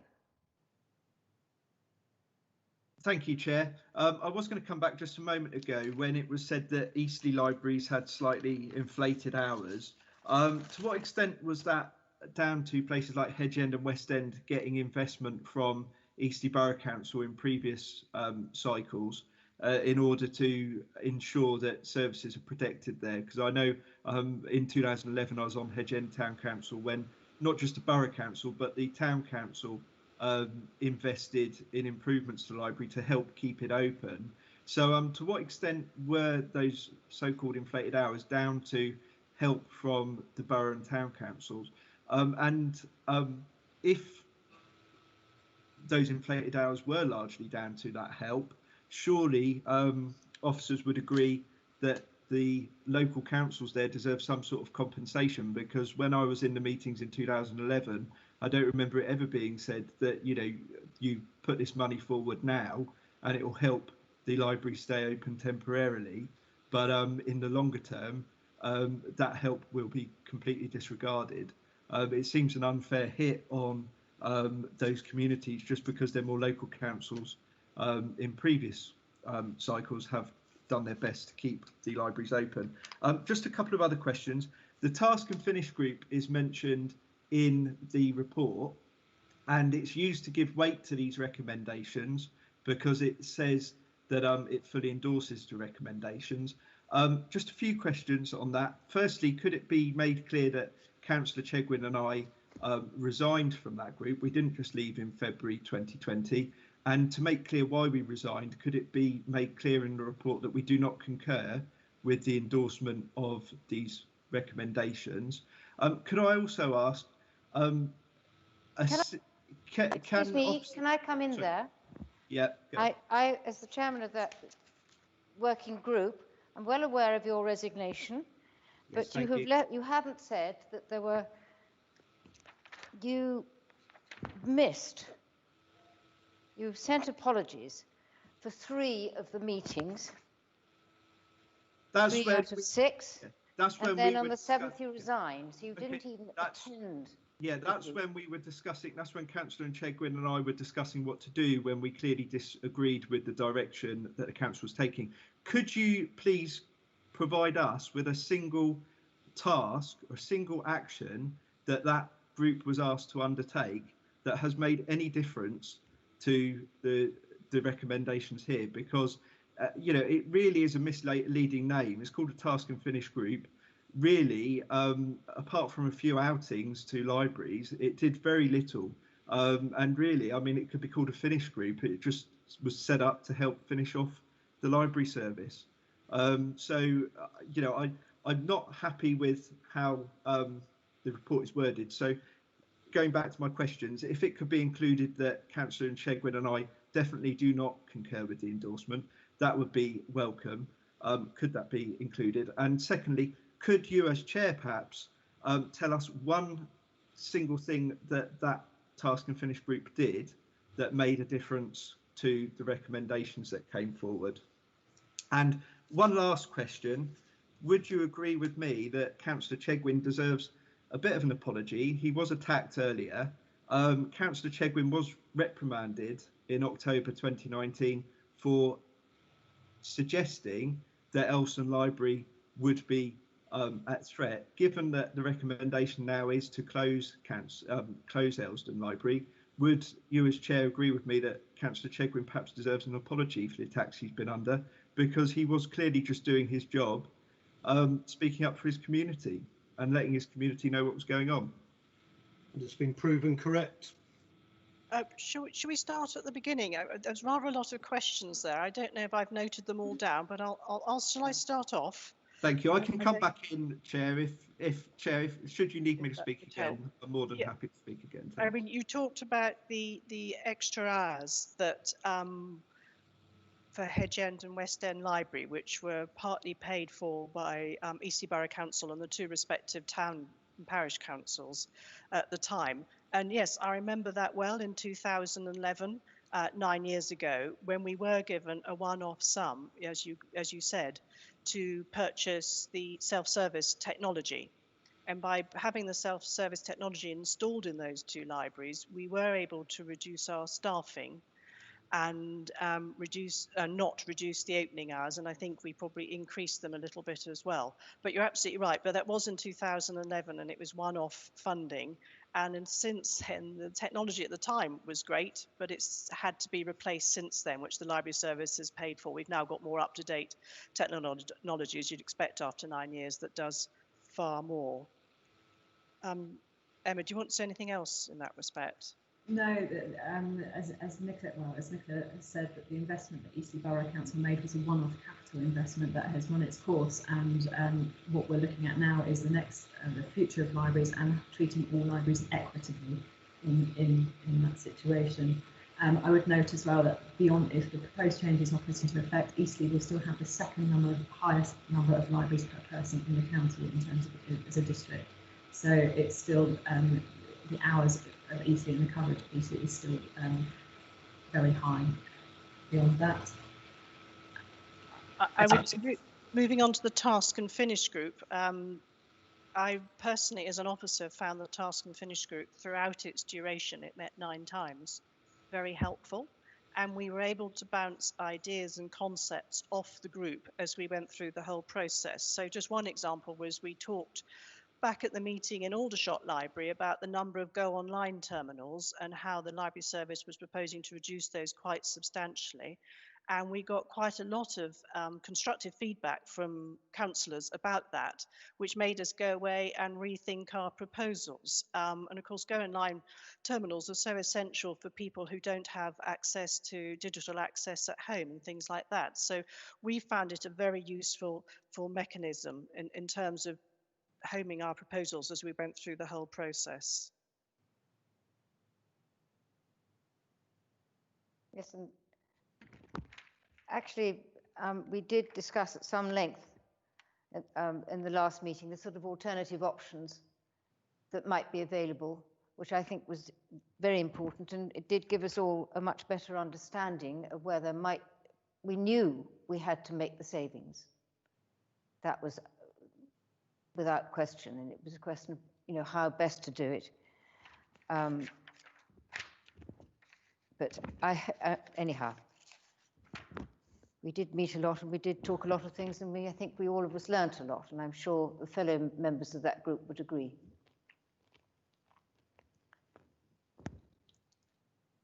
Okay, now I've got Councillor Benison.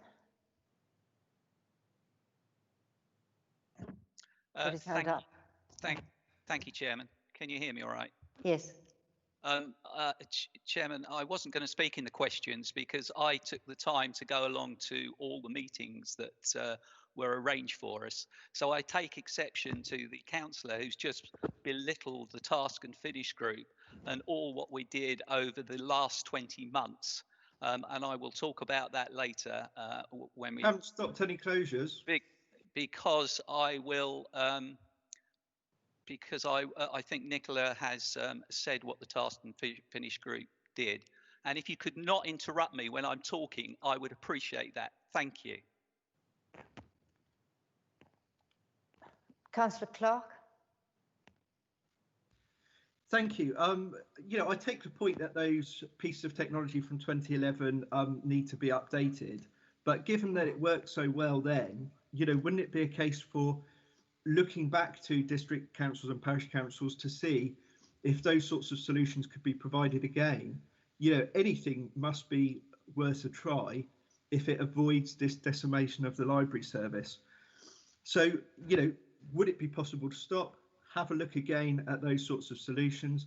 And a question I have got is, at the task and finish group meetings, I did ask why consideration of a trust model wasn't really given a huge amount of time. Early on in the task and finish meetings, a couple of councillors did suggest, yeah, and I'm not saying I would have necessarily supported this, did suggest that maybe transferring the libraries to a trust would have been something that could have kept the libraries open. Could I just ask why that wasn't thoroughly looked at in this review? Thanks. I would like Nicola. But we have looked at it in the past, previously, Councillor Clark, yes, about 3 years ago. And you're right, the task and finish group did ask us to have another look at it, and we did go back to what we'd done then. And at the time, we felt that the time was not right, and we don't know if it ever will be, to transfer the library service into a trust. We're also very aware that there's not huge political support for doing that as well. So we just thought at the time was not right to spend any more time on it. And we had an awful lot that we needed to do, as I'm sure you can imagine, to get the consultation up and running as it happened at the beginning of January. Emma, did you have anything further? Yes, as Councillor Clark will appreciate, in terms of our national library networks, we work very closely with our trust colleagues who run library trusts or mutual libraries. And as Nicola said, we did a large piece of work earlier, before the task and finish group met, investigating whether or not a trust was an appropriate model. The cost benefits that are mooted for trusts do not seem to materialise into reality. The county council or the commissioning authority still has the power to or still reduces the funding for trusts in other examples that we've seen. And of course, trusts are very reliant on income. So at the moment, they are struggling quite considerably with the impacts of COVID. So we remain open-minded about the trust model, but as Nicola said, having investigated it and understood the expense of setting up that model, we did not feel that it was the right approach for Hampshire at this time. I'd just like to add that it was one of the sort of conclusions from the previous consultation was that the response was very, very negative to having a trust take over. People did not want them to belong to a trust. They wanted them to stay with the county council. And that's why we didn't go further, because we had looked at it very seriously. Okay, anyone else? Councillor Clark's still there, still got his hand up. Okay, well, I'll just say it's strange that 58% of respondents to this consultation haven't had their wishes, and yet a previous consultation is being followed. It's very strange. You wanted to know why we didn't consider it. It was because it had been considered and very firmly rejected. Councillor Chegwin. Thank you, Chairman. I'm having difficulty seeing the control bar, so hopefully you can hear me. I'm grateful to Councillor Clark for his comments. So, frankly, I don't expect an apology from the Conservatives. I don't often get them, even when I'm proven right, as I have been on Elson Library. Just on the overall subgroup, the task and finish group, or finish group as it seems to have been, just to make the point, I've actually attended more meetings of task and finish groups than any other member of this council over the last 7 or 8 years. We've had several task and finish groups who have, as Nicola has said, actually in some cases done very good work. But in all the meetings, this one, it dragged on for a year before we even heard of this consultation before us today, which first went to this board, Culture and Communities, before it ever went to the task and finish group. And that's why we felt frustrated that where it should have gone and been properly examined, it never really was. And we weren't going to put our names at the end of the day to a statement saying that they support cuts and closures, which Liberal Democrat members expressly don't. So I just make that point clear. I have 2 quick questions on items that haven't actually been discussed really so far, but follow on from other questions. One, in answer to an earlier question from Councillor Clark, Emma, I think it was, said Eastleigh will still have more opening hours than next door Fareham. Gosport, on the other side, though, will have substantially less opening hours, because Gosport, with the closure of Elson and Leon Solent, which is within Gosport Borough, and the proposed cuts at the Discovery Centre, will actually have over 50% less opening hours than we have at the moment, and considerably less than Fareham. So when you talk about being equitable and fair, you're not being fair to Gosport. My second question relates actually to Havant, nothing to do with my patch, but Havant Library has the same problem as Eastleigh, that it's housed at the moment in a very uninspiring and user-friendly location, halfway up in a rather dilapidated shopping centre that's past its sell-by date. We have periodically over the years looked at providing new library facilities somewhere in Havant. I just wonder where we're at on that, because all the time Havant Library remains as it is. I'm sure people like Councillor Mrs Briggs would accept it's not ideal, to put it mildly, and I just wonder whether we are still looking to try and find better library premises for Havant, because a town and a borough the size of Havant ought to have a really good central library, preferably in purpose-built buildings. That's unlikely in present climate, but certainly somewhere better than on the first or second floor at the back of a shopping centre where, frankly, many people can't find it. You're talking about looking for better premises for Eastleigh. What about Havant? Thank you, Chair. Thank you. So I've got nobody else. Have we then finished? Would you like Emma to respond to those questions? I'd like an answer Yes. from someone, please. Yeah. Yes. Yes.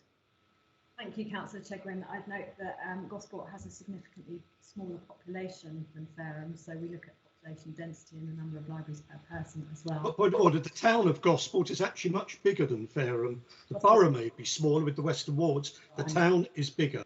Yes, we're talking about Gosport Borough in terms of the population figures. And of course, our library users don't necessarily stop using libraries just because the district council boundary changes, so that we know many Gosport library users, for example, Beyond Solent was quoted, a large number of those respondents use Stubbington Library as well. So there is a wide range of libraries within easy reach of customers across the district and the borough. In terms of, sorry, remind me of the next question. Havant Library. Haven't particularly. Yes, we have, of course, been in conversation with officers from Havant in terms of redevelopment plans for Havant Town Centre.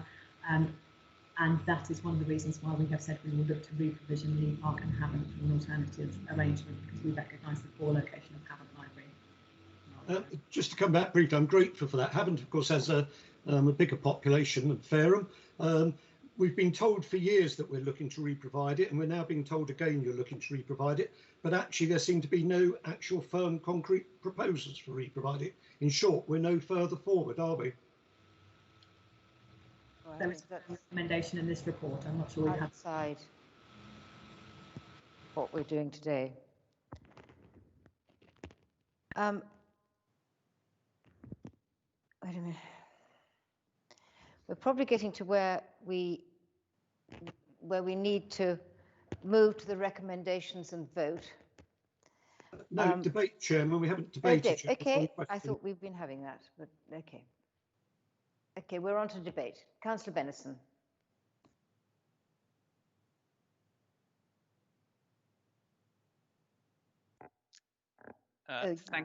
Can you hear me, Chairman?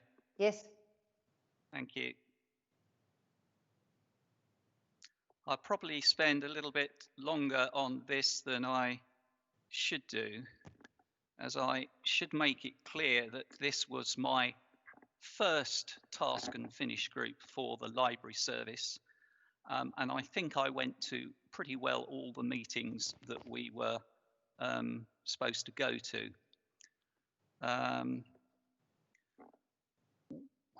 I'd like to think that through this period of talking to officers, talking to members of staff, we nudged officers in the way that I would have liked to have seen things go and how they have gone. I'd like to talk a little bit about the positive things that we can take out of this, and not just the fact that everybody's talking about closing libraries down. We've been looking at the library service over the last 20 months. I visited 5 libraries in Hart and Rushmore. I did Whitchurch, Overton, and a good number in the south of the county as well. And I also read the letters and statements from the people of Odium, which got sent through yesterday. And as I said before, I'd like to look for some positives out of these proposals. The 4 community libraries could very well turn themselves into independent libraries. They have everything in place: committed volunteers, buildings, some of the finance, and an opportunity to apply for a grant from the Recreation and Heritage and Community Fund. Of the 8 libraries that are proposed to be closed, there is obviously a lot of passionate people from the local area who want to keep these libraries running. And on the Task and Finish group, me personally, we as a whole were keen to support community groups who wanted to set up independent libraries. And I hope when you read the report, all the way through this report, you will see that we encourage officers to give support to these libraries, and especially page number 36 and numbers 158, 159. Again, these libraries could apply to the community, the Recreation and Heritage Community Fund for a grant. And what are independent libraries? Well, we already have 2 independent libraries in Hampshire, which has been running, one for 3 years, I'm told, and one for 2 years. And a third being formed. So it's not an impossible task by a group of passionate people who want to keep their library open. Nobody likes changes, and I understand that, but out the 8 possible library closures account for just some 5% of HCC's total issue for the libraries.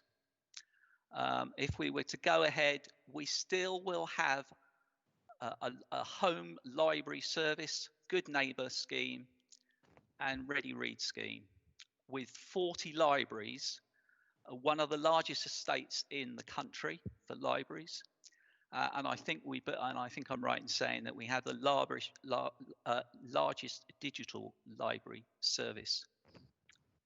Now, Hampshire County Council is going to have to make some really difficult decisions over the next few months due to the pandemic. And I believe that the officers have put together a fair compromise under some very difficult circumstances. And I would like to thank the officers for their work on a huge piece of work that has taken place over these last months. Thank you, Chairman. Thank you very much indeed. I now have Councillor Cooper. Thank you, Madam Chairman. Something was said earlier by one of the speakers that I think we ought to give some consideration to, and that was Councillor Glenn talking about Odium Library. I personally feel that where possible, that we ought to try and set up a working group to look at that library, and in fact working groups maybe for other libraries that it's so felt that should remain open, and not just our working group. They should be local people involved in that working group.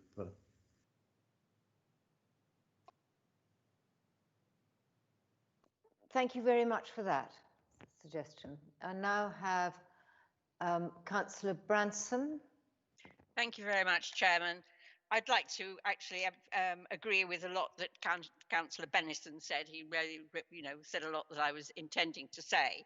Certainly, I was on that Task and Finish group, and again resented the comments made by Councillor Clark. I think we did do a lot of work, and a lot of the suggestions we made are actually in the report.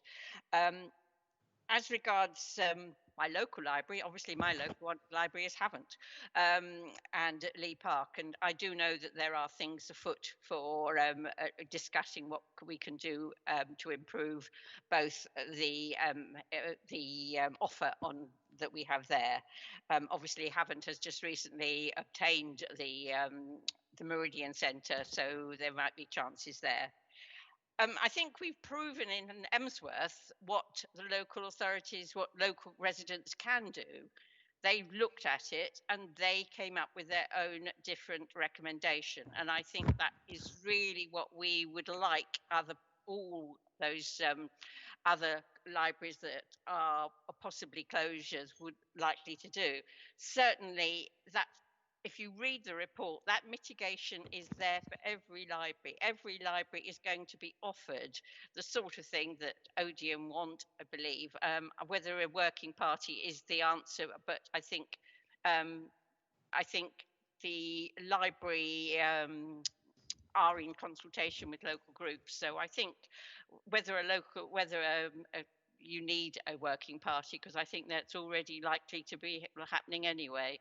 And certainly the mitigation that is possible, I think really is something that we should congratulate the officers for what they have done on this report. Thank you. Thank you. And I now have Councillor Hiscock. Thank you, Chairman. I'd just like to talk again about the closure or the reduction of hours by 30% in Winchester at the Discovery Centre. When the Discovery Centre was built, it was a fantastic, really good imaginative development, and it was something which tried to take the libraries away from just being a dry place with books to being something which was more of a centre for learning and exploration, and that's why it was called the Discovery Centre. And I'm concerned now that we're gradually paring that away. We are concentrating, of course, quite rightly on books, but that's not necessarily what the Discovery Centre's about in the longer term.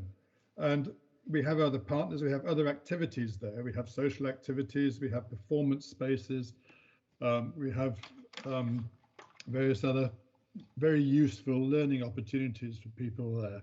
And as I said before, it's also a place where students and other people wanting to learn can go and access the internet and can sit quietly and they can do what they need to do.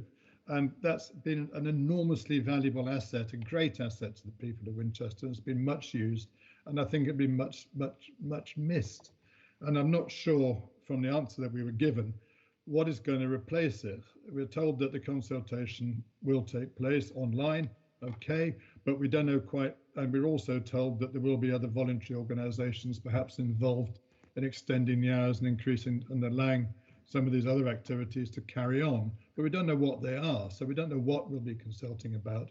We may know possibly who we'll be consulting and how, but we don't know what we'll be consulting about. Is it just going to be a straightforward, yes, we're going to reduce your hours, or is it going to be, we're going to reduce your hours and can you help us? Or this is what we're going to do to compensate you for the loss of hours, or of the formal loss of hours that are going to be there. So I think there's still some questions to be answered on that. I'm also concerned about the other partners that are organised with the Discovery Centre. We have exhibition space there, which has been very successful over the years. We have some fantastic exhibitions, especially since the Heritage Trust have taken over the control of the exhibition space, and that's been good. And I wouldn't like to see that go down. And we don't know what effect a reduction of hours by 30% is going to have on the viability of some of those exhibitions which they are charged for. And I think it's something else that we need to think about. And we also need to think about the relationship with the City Council, who were involved and have also used some of the exhibition space there as well. So there's still a lot going on. I am, as I say repeatedly, deeply concerned about the loss of facilities for the people that use it for study. And I would be very unhappy unless we can find some way around this. Thank you.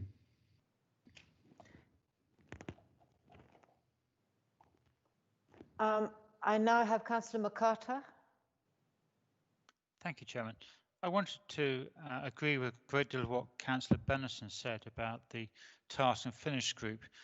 Like him, I attended, I hope most if not all the meetings. I visited along with the officers a considerable number of other libraries to inform myself about what the range of our services was throughout the county.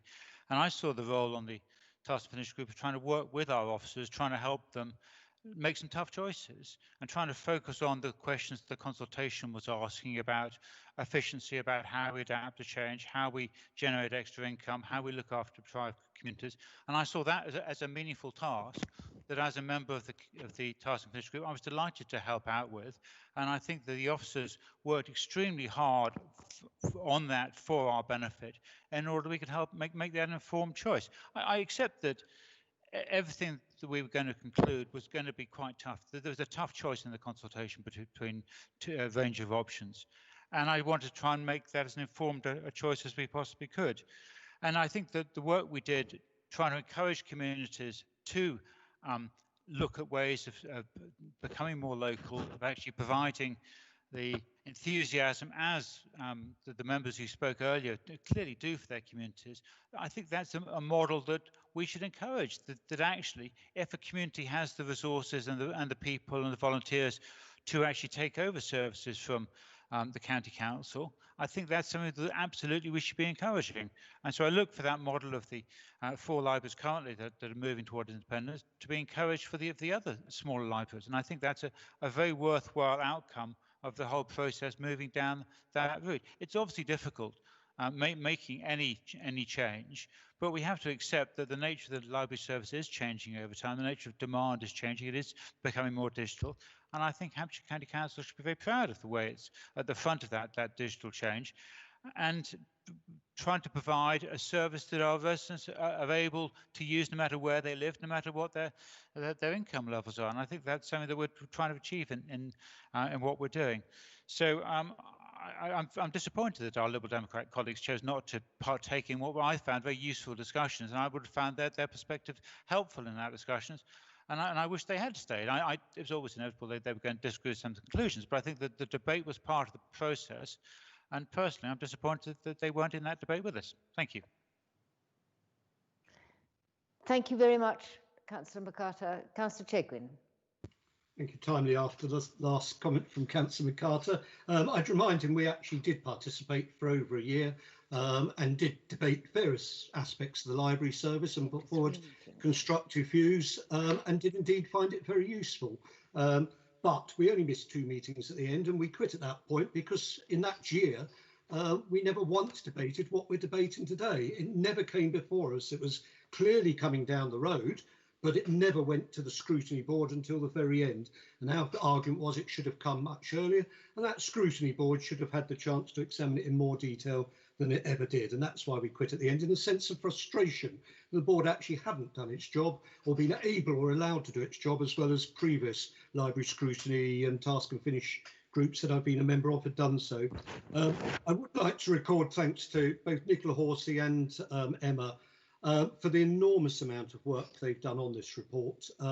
Obviously, Liberal Democrats disagree with and will vote against the recommendations today, but that in no way belittles the work that those 2 officers have done.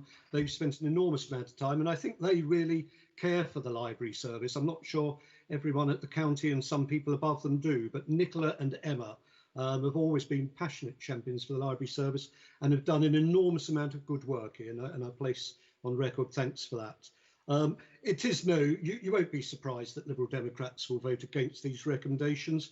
It's a dark day for Hampshire's libraries. It's not the first dark day because we've already cut by millions of pounds the library book fund. We've got rid of. Sorry, someone interrupted. Someone needs to switch their microphone off, Chairman. Like Councillor Bennison, I don't wish to be interrupted. As I say, it's a dark day for Hampshire Library Service, but it's not the first one because we've already cut the library book fund by millions. Having cut the fund, we've got rid of the books and now we're getting rid of the libraries. But we've also completely scrapped the mobile library service. We've seen most of our professional librarians going back over many years made redundant, staffing levels going down. But we have never, ever before closed physical libraries. Councillor Woodward's predecessor gave an assurance that he would never do so, and to his great credit, Councillor Cooper, he kept to it, and so did his predecessors as well. This is the first time that Hampshire has actually closed physical libraries. The 1.76 million of cuts represents a staggering 17% of what remains of the library's budget. And as we've been told, there are likely to be more cuts and more closures to come. We're talking about closing 8 libraries. We're also withdrawing funding and support from the 12 community libraries. And as I raised earlier, there's at least 5 other libraries where we've got no assurance that they will remain open for weeks, months, much longer. It's worth putting in perspective, though, in that 1.76 million of cuts, that only £340,000 is coming from the actual closure of libraries. More than twice that sum, 775,000, is coming from the reduction in opening hours. And I do wonder, therefore, why we are going ahead with closures of 8 libraries when you're only saving around 40,000 just over per library. But that's still 40,000 per building. And taking Councillor Benison's point, if local communities are to take over these libraries, and I hope in some cases they can, finding £40,000 will not be easy for them. They're being offered a one-off grant potentially of 10,000, but it's actually ongoing revenue funding they will need. And I'll come back to that point, if I may, in a moment. The 1964 Libraries Act refers to the need to still provide a comprehensive and efficient service. It won't be comprehensive or efficient for those people who are losing their local libraries. If you look at Elson in my area, the report makes great play of the fact that 54% of the people who use Elson also access more than one other library. But that means 46% do not. Are we expecting that 46% to now do what they've never done before?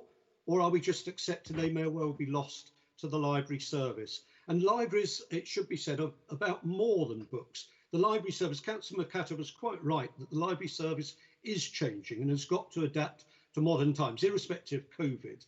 But libraries are about more than books. In recent years, the computer terminals have become an invaluable part of the library service, but they're also actually a place to meet and socialise and for community groups to gather when there are no other facilities around.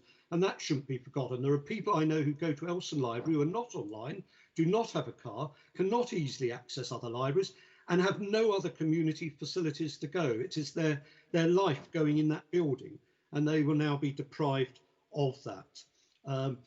I looked just to a couple of the points that were mentioned earlier. I listened with interest to Councillor Glenn. Don't always agree with Councillor Glenn, but he does speak with a lot of authority and experience. I would question his comment where he says it's the best public consultation ever, because we actually consulted on 2 options, and both of those actually at the end of the day have been ignored, and the public voted 58% in favour of all libraries remaining open, and yet we've ignored that. Sham consultation, we're closing 8 of them and cutting all support to 4 others. If you're going to consult on libraries or on anything, you've got to listen to the public. If you're going to go ahead and do whatever you're planning in the first place, whatever the public says, then it's a sham to consult them and ignore what they say. I come back just almost in conclusion. Oh, and Councillor Glenn, one thing he did say I agree with was, quote, we should not be cutting local government services in the middle of a pandemic. Well, I'd argue as a Liberal Democrat, we should not be cutting local government services full stop. I was elected to maintain and improve services, not to cut them. If Conservatives want to cut them, that's up to you. But as a Liberal Democrat, I vote against the cuts. The point about a middle of a pandemic, in fairness to Councillor Woodward, who takes the decision this afternoon, I don't think he can fairly be blamed for the global pandemic. That's arrived since this report came out. But neither should the pandemic be used as an excuse for the recommendations in this report, because these proposals were on the table before the pandemic was known to any of us.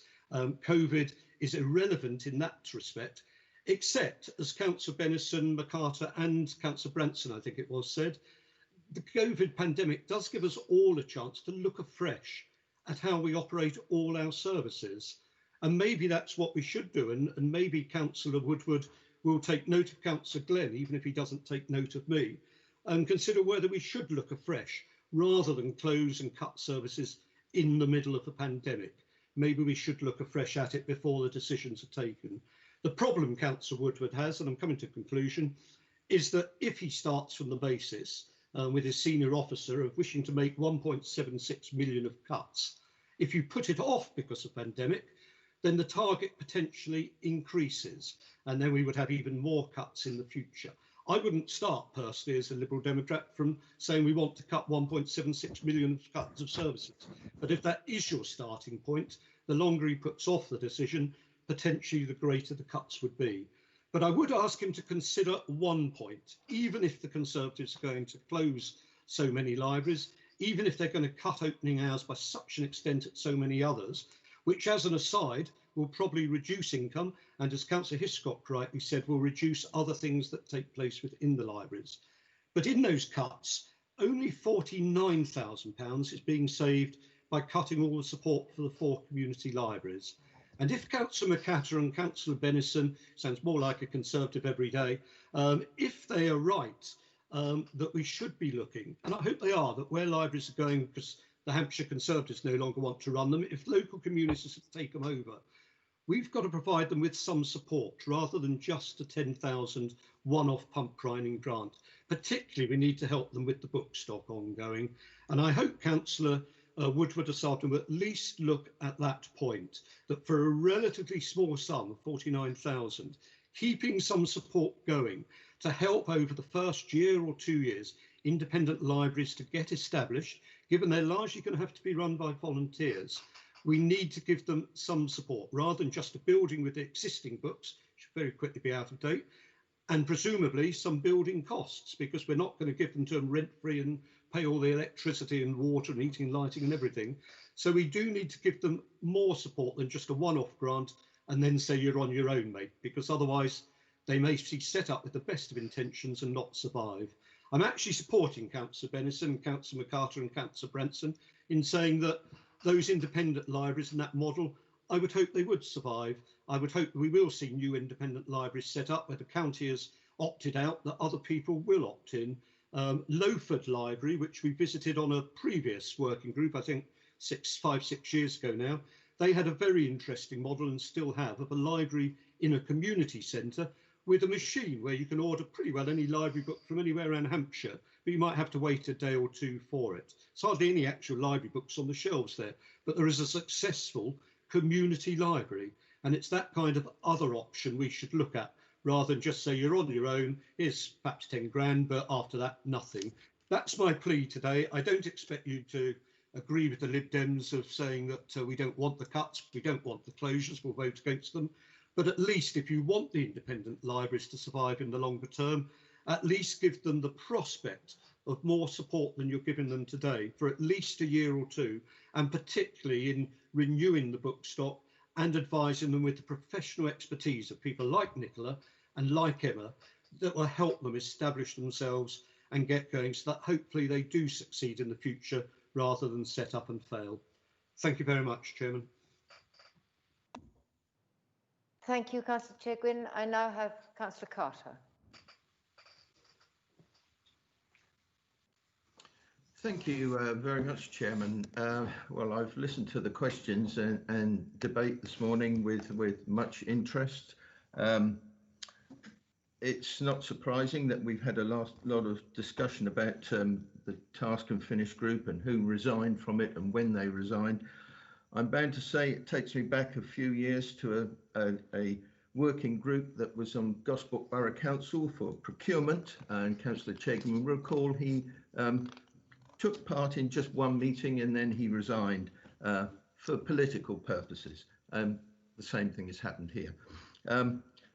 But that's by the by.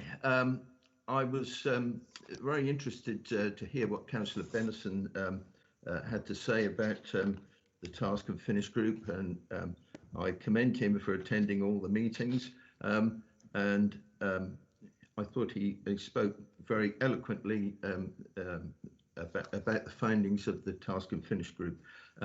So I agree with his comments. For myself, coming from Gosport, it is difficult, of course, because we've got 2 libraries on the list for closure. Gosport, of course, has a discovery centre.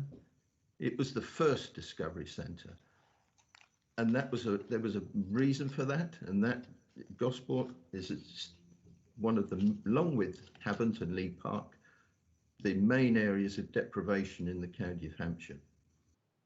And the Discovery Centre, over all the years that we've had it, has been highly successful, and it has supported the branch libraries in Gosport, 3 of them. Bridgemary will remain, and I think Bridgemary will be able to support Elson if Elson is able to establish itself as an independent community library. I'm comforted by your additional recommendation, Chairman, which and I would hope there can be further support if community libraries, independent community libraries, can be established to operate as what we might term community hubs. I think that is the way forward for these smaller libraries. But what hasn't been mentioned, or perhaps it's been alluded to, is sponsorship, because if they're independent, that will be an opportunity for businesses, possibly supermarkets, I don't know. But there will be an opportunity there, and I would hope that there can be some support given to community groups to access that source of funding, because it is apparent that if these community groups are going to continue, they're going to have to need to have a source of funding to assist them with the overheads, because there will be significant overheads to operate in these freehold buildings. So, Chairman, as I said, the recommendations parochially in Gosport give me a problem, but I'm comforted by your additional recommendation. Thank you, Chairman. Thank you very much, Councillor Carter. I've got Councillor Clark again. Thank you, Chair. So first of all, yeah, I would agree with thanks to officers for their excellent professionalism during this process and their hard work. And, you know, I'm very grateful to them for the support they've given and the work they've given. I have visited a lot of libraries around Hampshire during this process. So I'd also thank all the library staff for being very welcoming and for providing a huge amount of detail and information. And I was really impressed with all of the work they do in their communities. So grateful to all the officers and staff. Going back to the task and finish group, I will address this quickly. I have to say that Councillor Chegwin and I have resigned in protest because there was not a proper debate during the meetings we attended. There wasn't an opportunity to present real alternatives, and that's why we went. I have to say, heaven help us if any councillor is looking at this series of recommendations and is able to concentrate on the so-called positives. Okay. It was said by one councillor that the closures only represent 5% of Hampshire Library's offer.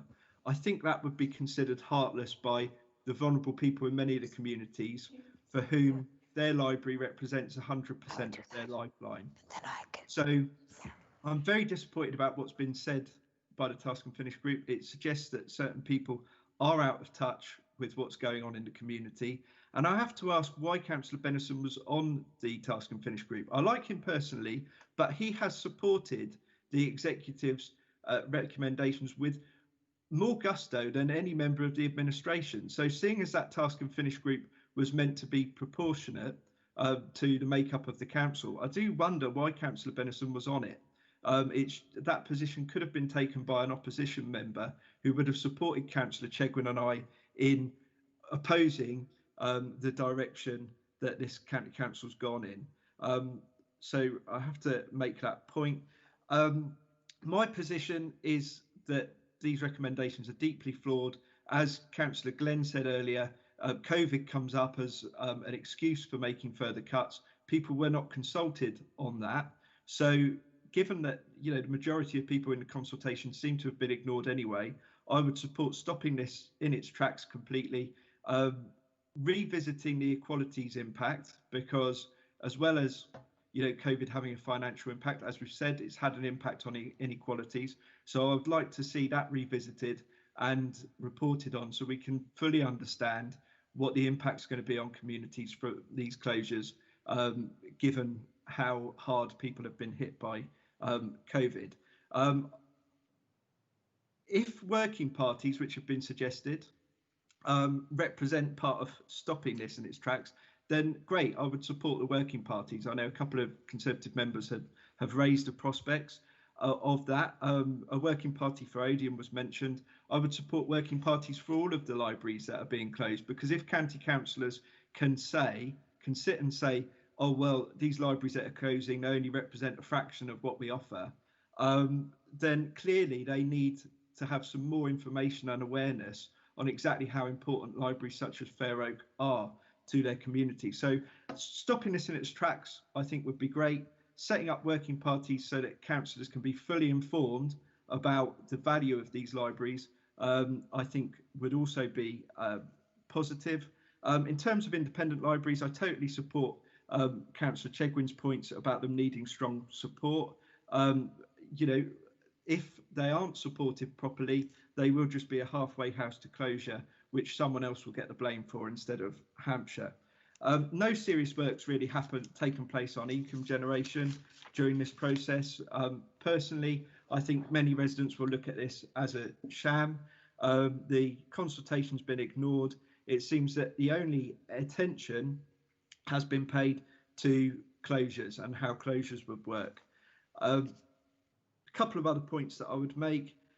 Some councillors and some residents have said that they've been blindsided by the impact of the changes. If we look back at March, if we looked at the worst case scenario, somehow we're ending up with something even worse. And so, that raises questions, I think, for the chair and vice chair of this committee, because this committee is here to hold the executive to account. So if somehow we can end up with an even worse situation than we expected in March, I think, a lot's been said about Councillor Chegwin and I resigning in protest. Maybe the chair and vice chair of this committee should consider their position, given that they have failed to rein in these terrible recommendations. Just a last point I would make. Very quickly, please. A very passionate champion of the Fair Oak community called Nick Caudry said that, this should be debated in full council. So my suggestion would be we stop this in its tracks. It's a terrible disaster that's going to be inflicted on the residents of Hampshire. We go back to revisit the Equalities impact. We look at what a better way forward would be, and we debate that in full council, so that all county councillors can speak up for their for the people they represent. Thank you. Chairman, please. I've been mentioned by two councillors. I'd like a right to reply, please. I certainly, but you're going to be keep it as short as you can, and then we're going to move on. All right. Thank you, Chairman. Yes, I won't name the councillors, so they won't have a right to reply, but I've been mentioned by two councillors, one when I was called a Conservative, which I take exception to. I'm an independent member on this council, and as such, I look at all the facts and and go to all the meetings to understand how this is going to work and then make a decision. I think it's I was mentioned by another councillor who suggested I shouldn't be on the task and finish group because I didn't agree with his views. He probably thought I was going to agree with his views at the beginning, and then when the facts came out, I made a different decision. So thank you for letting me speak, Chairman. Not at all. Thank you very much. And now I need to get a seconder for my amendment. Have I any volunteers? I will volunteer, Chairman. Chairman, I will second. You will second. Is that Councillor Carter? Yes, it is. Thank you very, very much. And I do hope, sorry, a lot has been said, but actually I think that this task and finish group, I was very grateful to the members because on the whole, we were positive. Nobody liked the kind of cuts we were going to have to make, and it was it really, you know, our library service is extremely important. It has a very high reputation, and I believe that we have to make the changes. We had to accept that we had to, and I felt that we've discussed positive things, and I hope we will succeed in coming up. Anyhow, Councillor Benison, thank you very much for offering to second, but I'm going to take up Councillor Carter as my Vice Chairman, his seconding. And now I'm going to ask the executive member to speak. Sean. Thank you very much indeed, Chairman, and to the members of your select committee as well. I've listened with great interest to everything that everybody has to say. I would like to add my thanks to yours, Chairman, and some of the members for the work that the officers have put into this. It has been tremendous, and it has been a very, very, very long period. And I'm grateful to them for that. I'm grateful to you. I'm grateful to the members for the comments that they have made, coming from all the different directions, which obviously they do, to do what we're elected to do, and that is to represent our residents. And of course, the members who have spoken today have their divisions in mind, and they do, I think, to a man and a lady, they do the very, very best job that they can in doing just that. And also, of course, thanks to all of the people who have taken part in this consultation. As one member said, the biggest consultation in the history, and it's a long history of Hampshire County Council, and the over 21,000 who have done that. I want to assure members, and indeed people who have responded to the consultation, that of course I take into account when I come to a very difficult time this afternoon in reaching conclusions on all the comments that have been made, and indeed the officers' recommendations and what they have said. But I did think it was important as well, Chairman, because while many comments have been made in a positive and constructive fashion, without doubt there are a few which have been made which I think perhaps a little more with mischief in mind, at least for part of the comment. And I think one in particular is, of course, these assertions being made, well, of course, Fareham's okay because Councillor Woodward's a leader of Fareham Borough Council. Complete rubbish. I have made one intervention from start to finish in all of the putting together of the consultation and the work that has been done. My belief, my strong belief, was that all of our Tier 1 libraries, our key libraries in our towns, should remain open and should be exempt, if you like, from the potential closure programme. And I did make that suggestion right at the start, along with saying that our particularly deprived areas, that we should also protect those libraries from proposals for closure. And I include in that Havant, Lee Park and Bridgemerry, and that in fact was done. I think that was the right thing to do because they are areas of deprivation. That doesn't mean that things won't change. We won't try and do better to get people engaged with those libraries more and the services on offer there.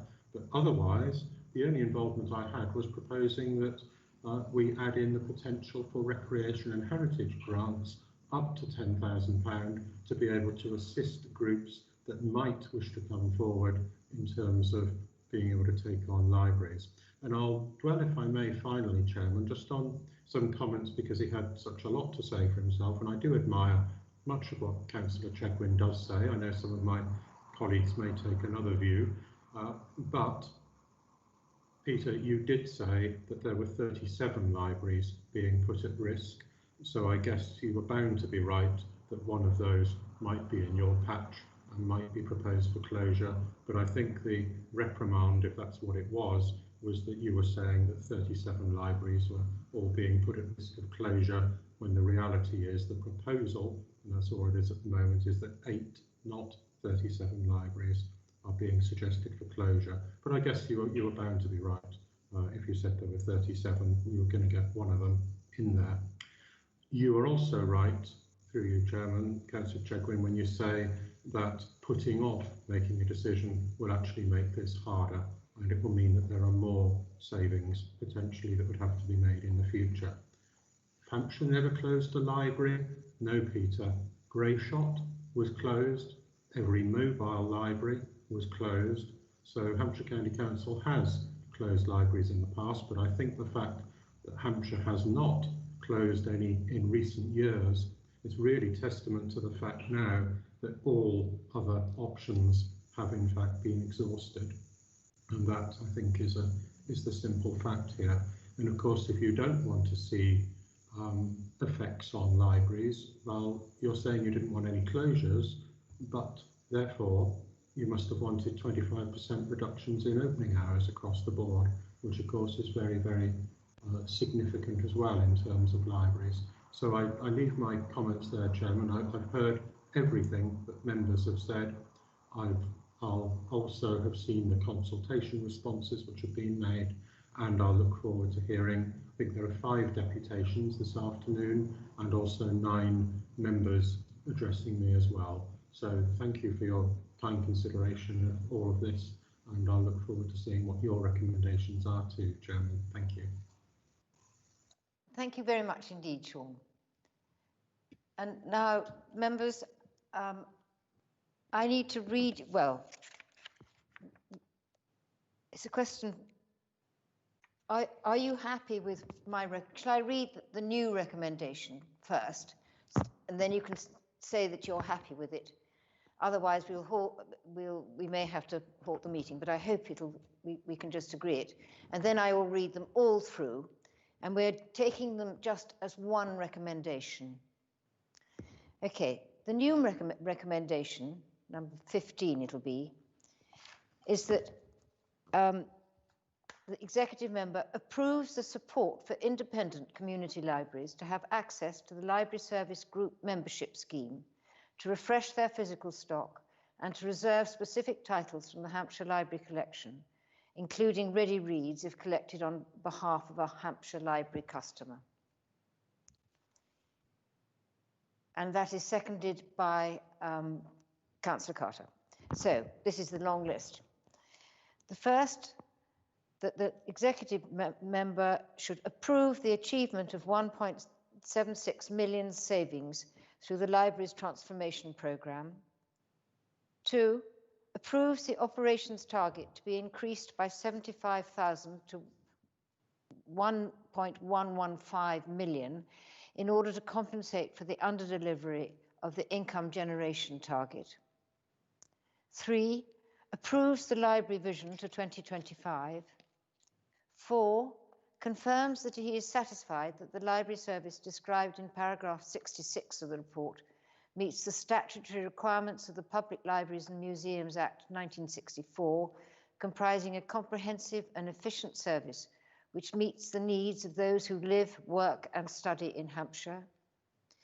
Approves the closure of the 8 libraries listed in paragraph 153 of the report: Blackfield, Elson, Fair Oak, Horndean, Leon the Solent, Lyndhurst, Odium and South Ham.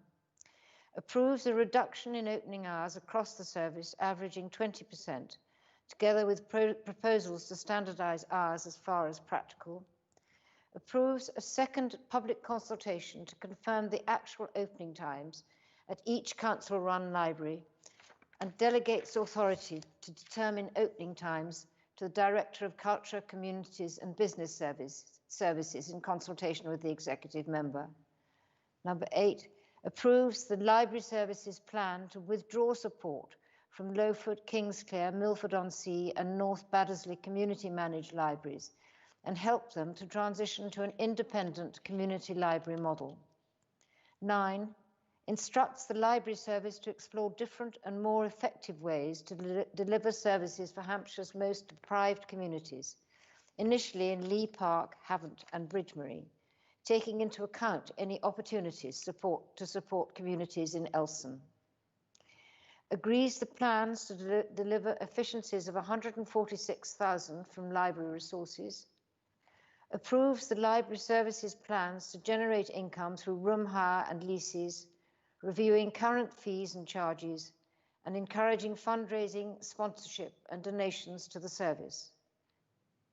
12, notes that the income generation target set out within the consultation document will not be met within the required timescales, and therefore adjusts other savings targets accordingly. 13, gives due regard to the equalities, human resource and financial impacts of each of the recommendations and agrees the mitigation proposed. 14, notes the timelines for implementation.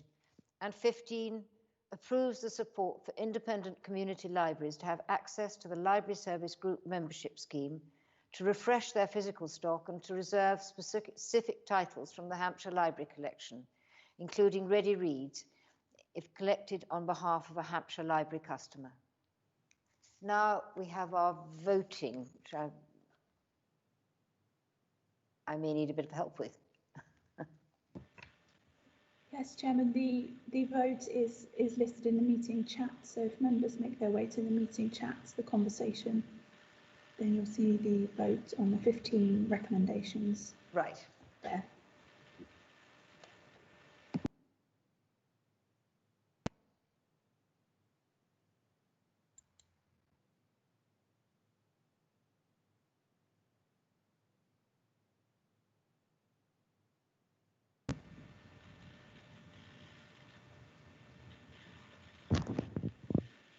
Just wait for a couple more votes to come in, Chairman. I can see we're waiting for a couple more.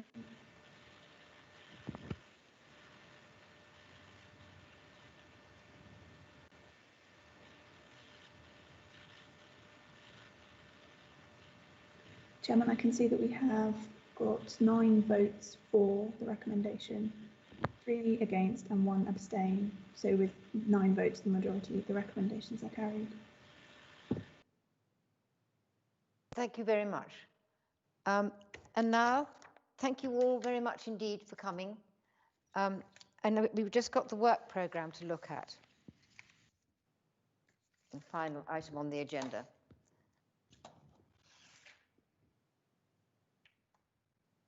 I just got to find it. Anna, it's Nicola Hawsey here. Oh, right.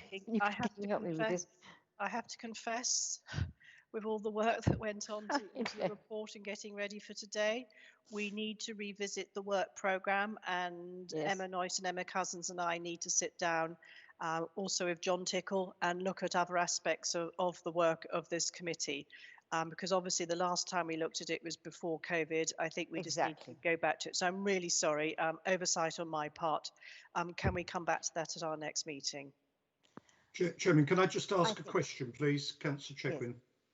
Yes. Yeah, thank you. I'm happy to go along with what Nicola suggests. But could I ask that one item that we looked at for the next meeting is a report on the future for theatres and entertainment venues in Hampshire. Now, I'm well aware that some of those now are run by the Cultural Trust and not directly by us, but there are others, including the Spring at Havant and the Theatre Royal at Winchester, which we still fund in one way or another. And for those members who aren't aware, if we've just talked on libraries, and despite our differences, I think that was actually a good constructive debate.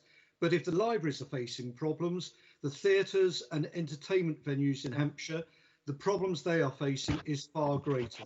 Many have had literally zero income since March. They still don't know, most of them, if they can qualify for any government funding out of the 1.65 billion scheme the government announced. Government still haven't said how you apply for it, let alone how much you can apply or whether you'll get it. And places like the Theatre Royal are likely to run out of money within the next 2 months. Many small music venues are certainly going the same way. The independent arts centres like the Spring are struggling desperately, as indeed are places like the Lights and Andover. We already know that in Southampton, the Nuffield has already gone into administration with the loss of all jobs. Looks like the Mayfair may bail them out. But the crisis in theatres and entertainment in Hampshire is substantial. And whilst we can't affect it all, I do think we should have a chance to consider it, linked with the Cultural Trust and on what support we... Thank you, Chairman. It's one of the areas that I think we should be looking at, particularly post-COVID. I'm very aware, there's the Anvil in Basingstoke, which is close to me. So, Chairman, post-COVID is too late. We really need to look at it in September, if we may. No. But we need to be considering the impact of, anyhow, never mind.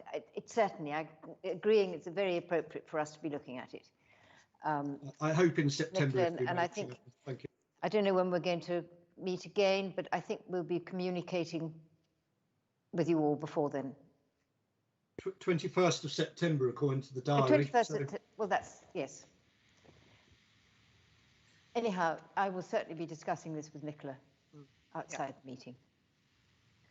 So thank you again very much indeed. And we've made it before 1 o'clock. And thank you all for that. Thank you, Chairman. Thank you, Chairman. Well done.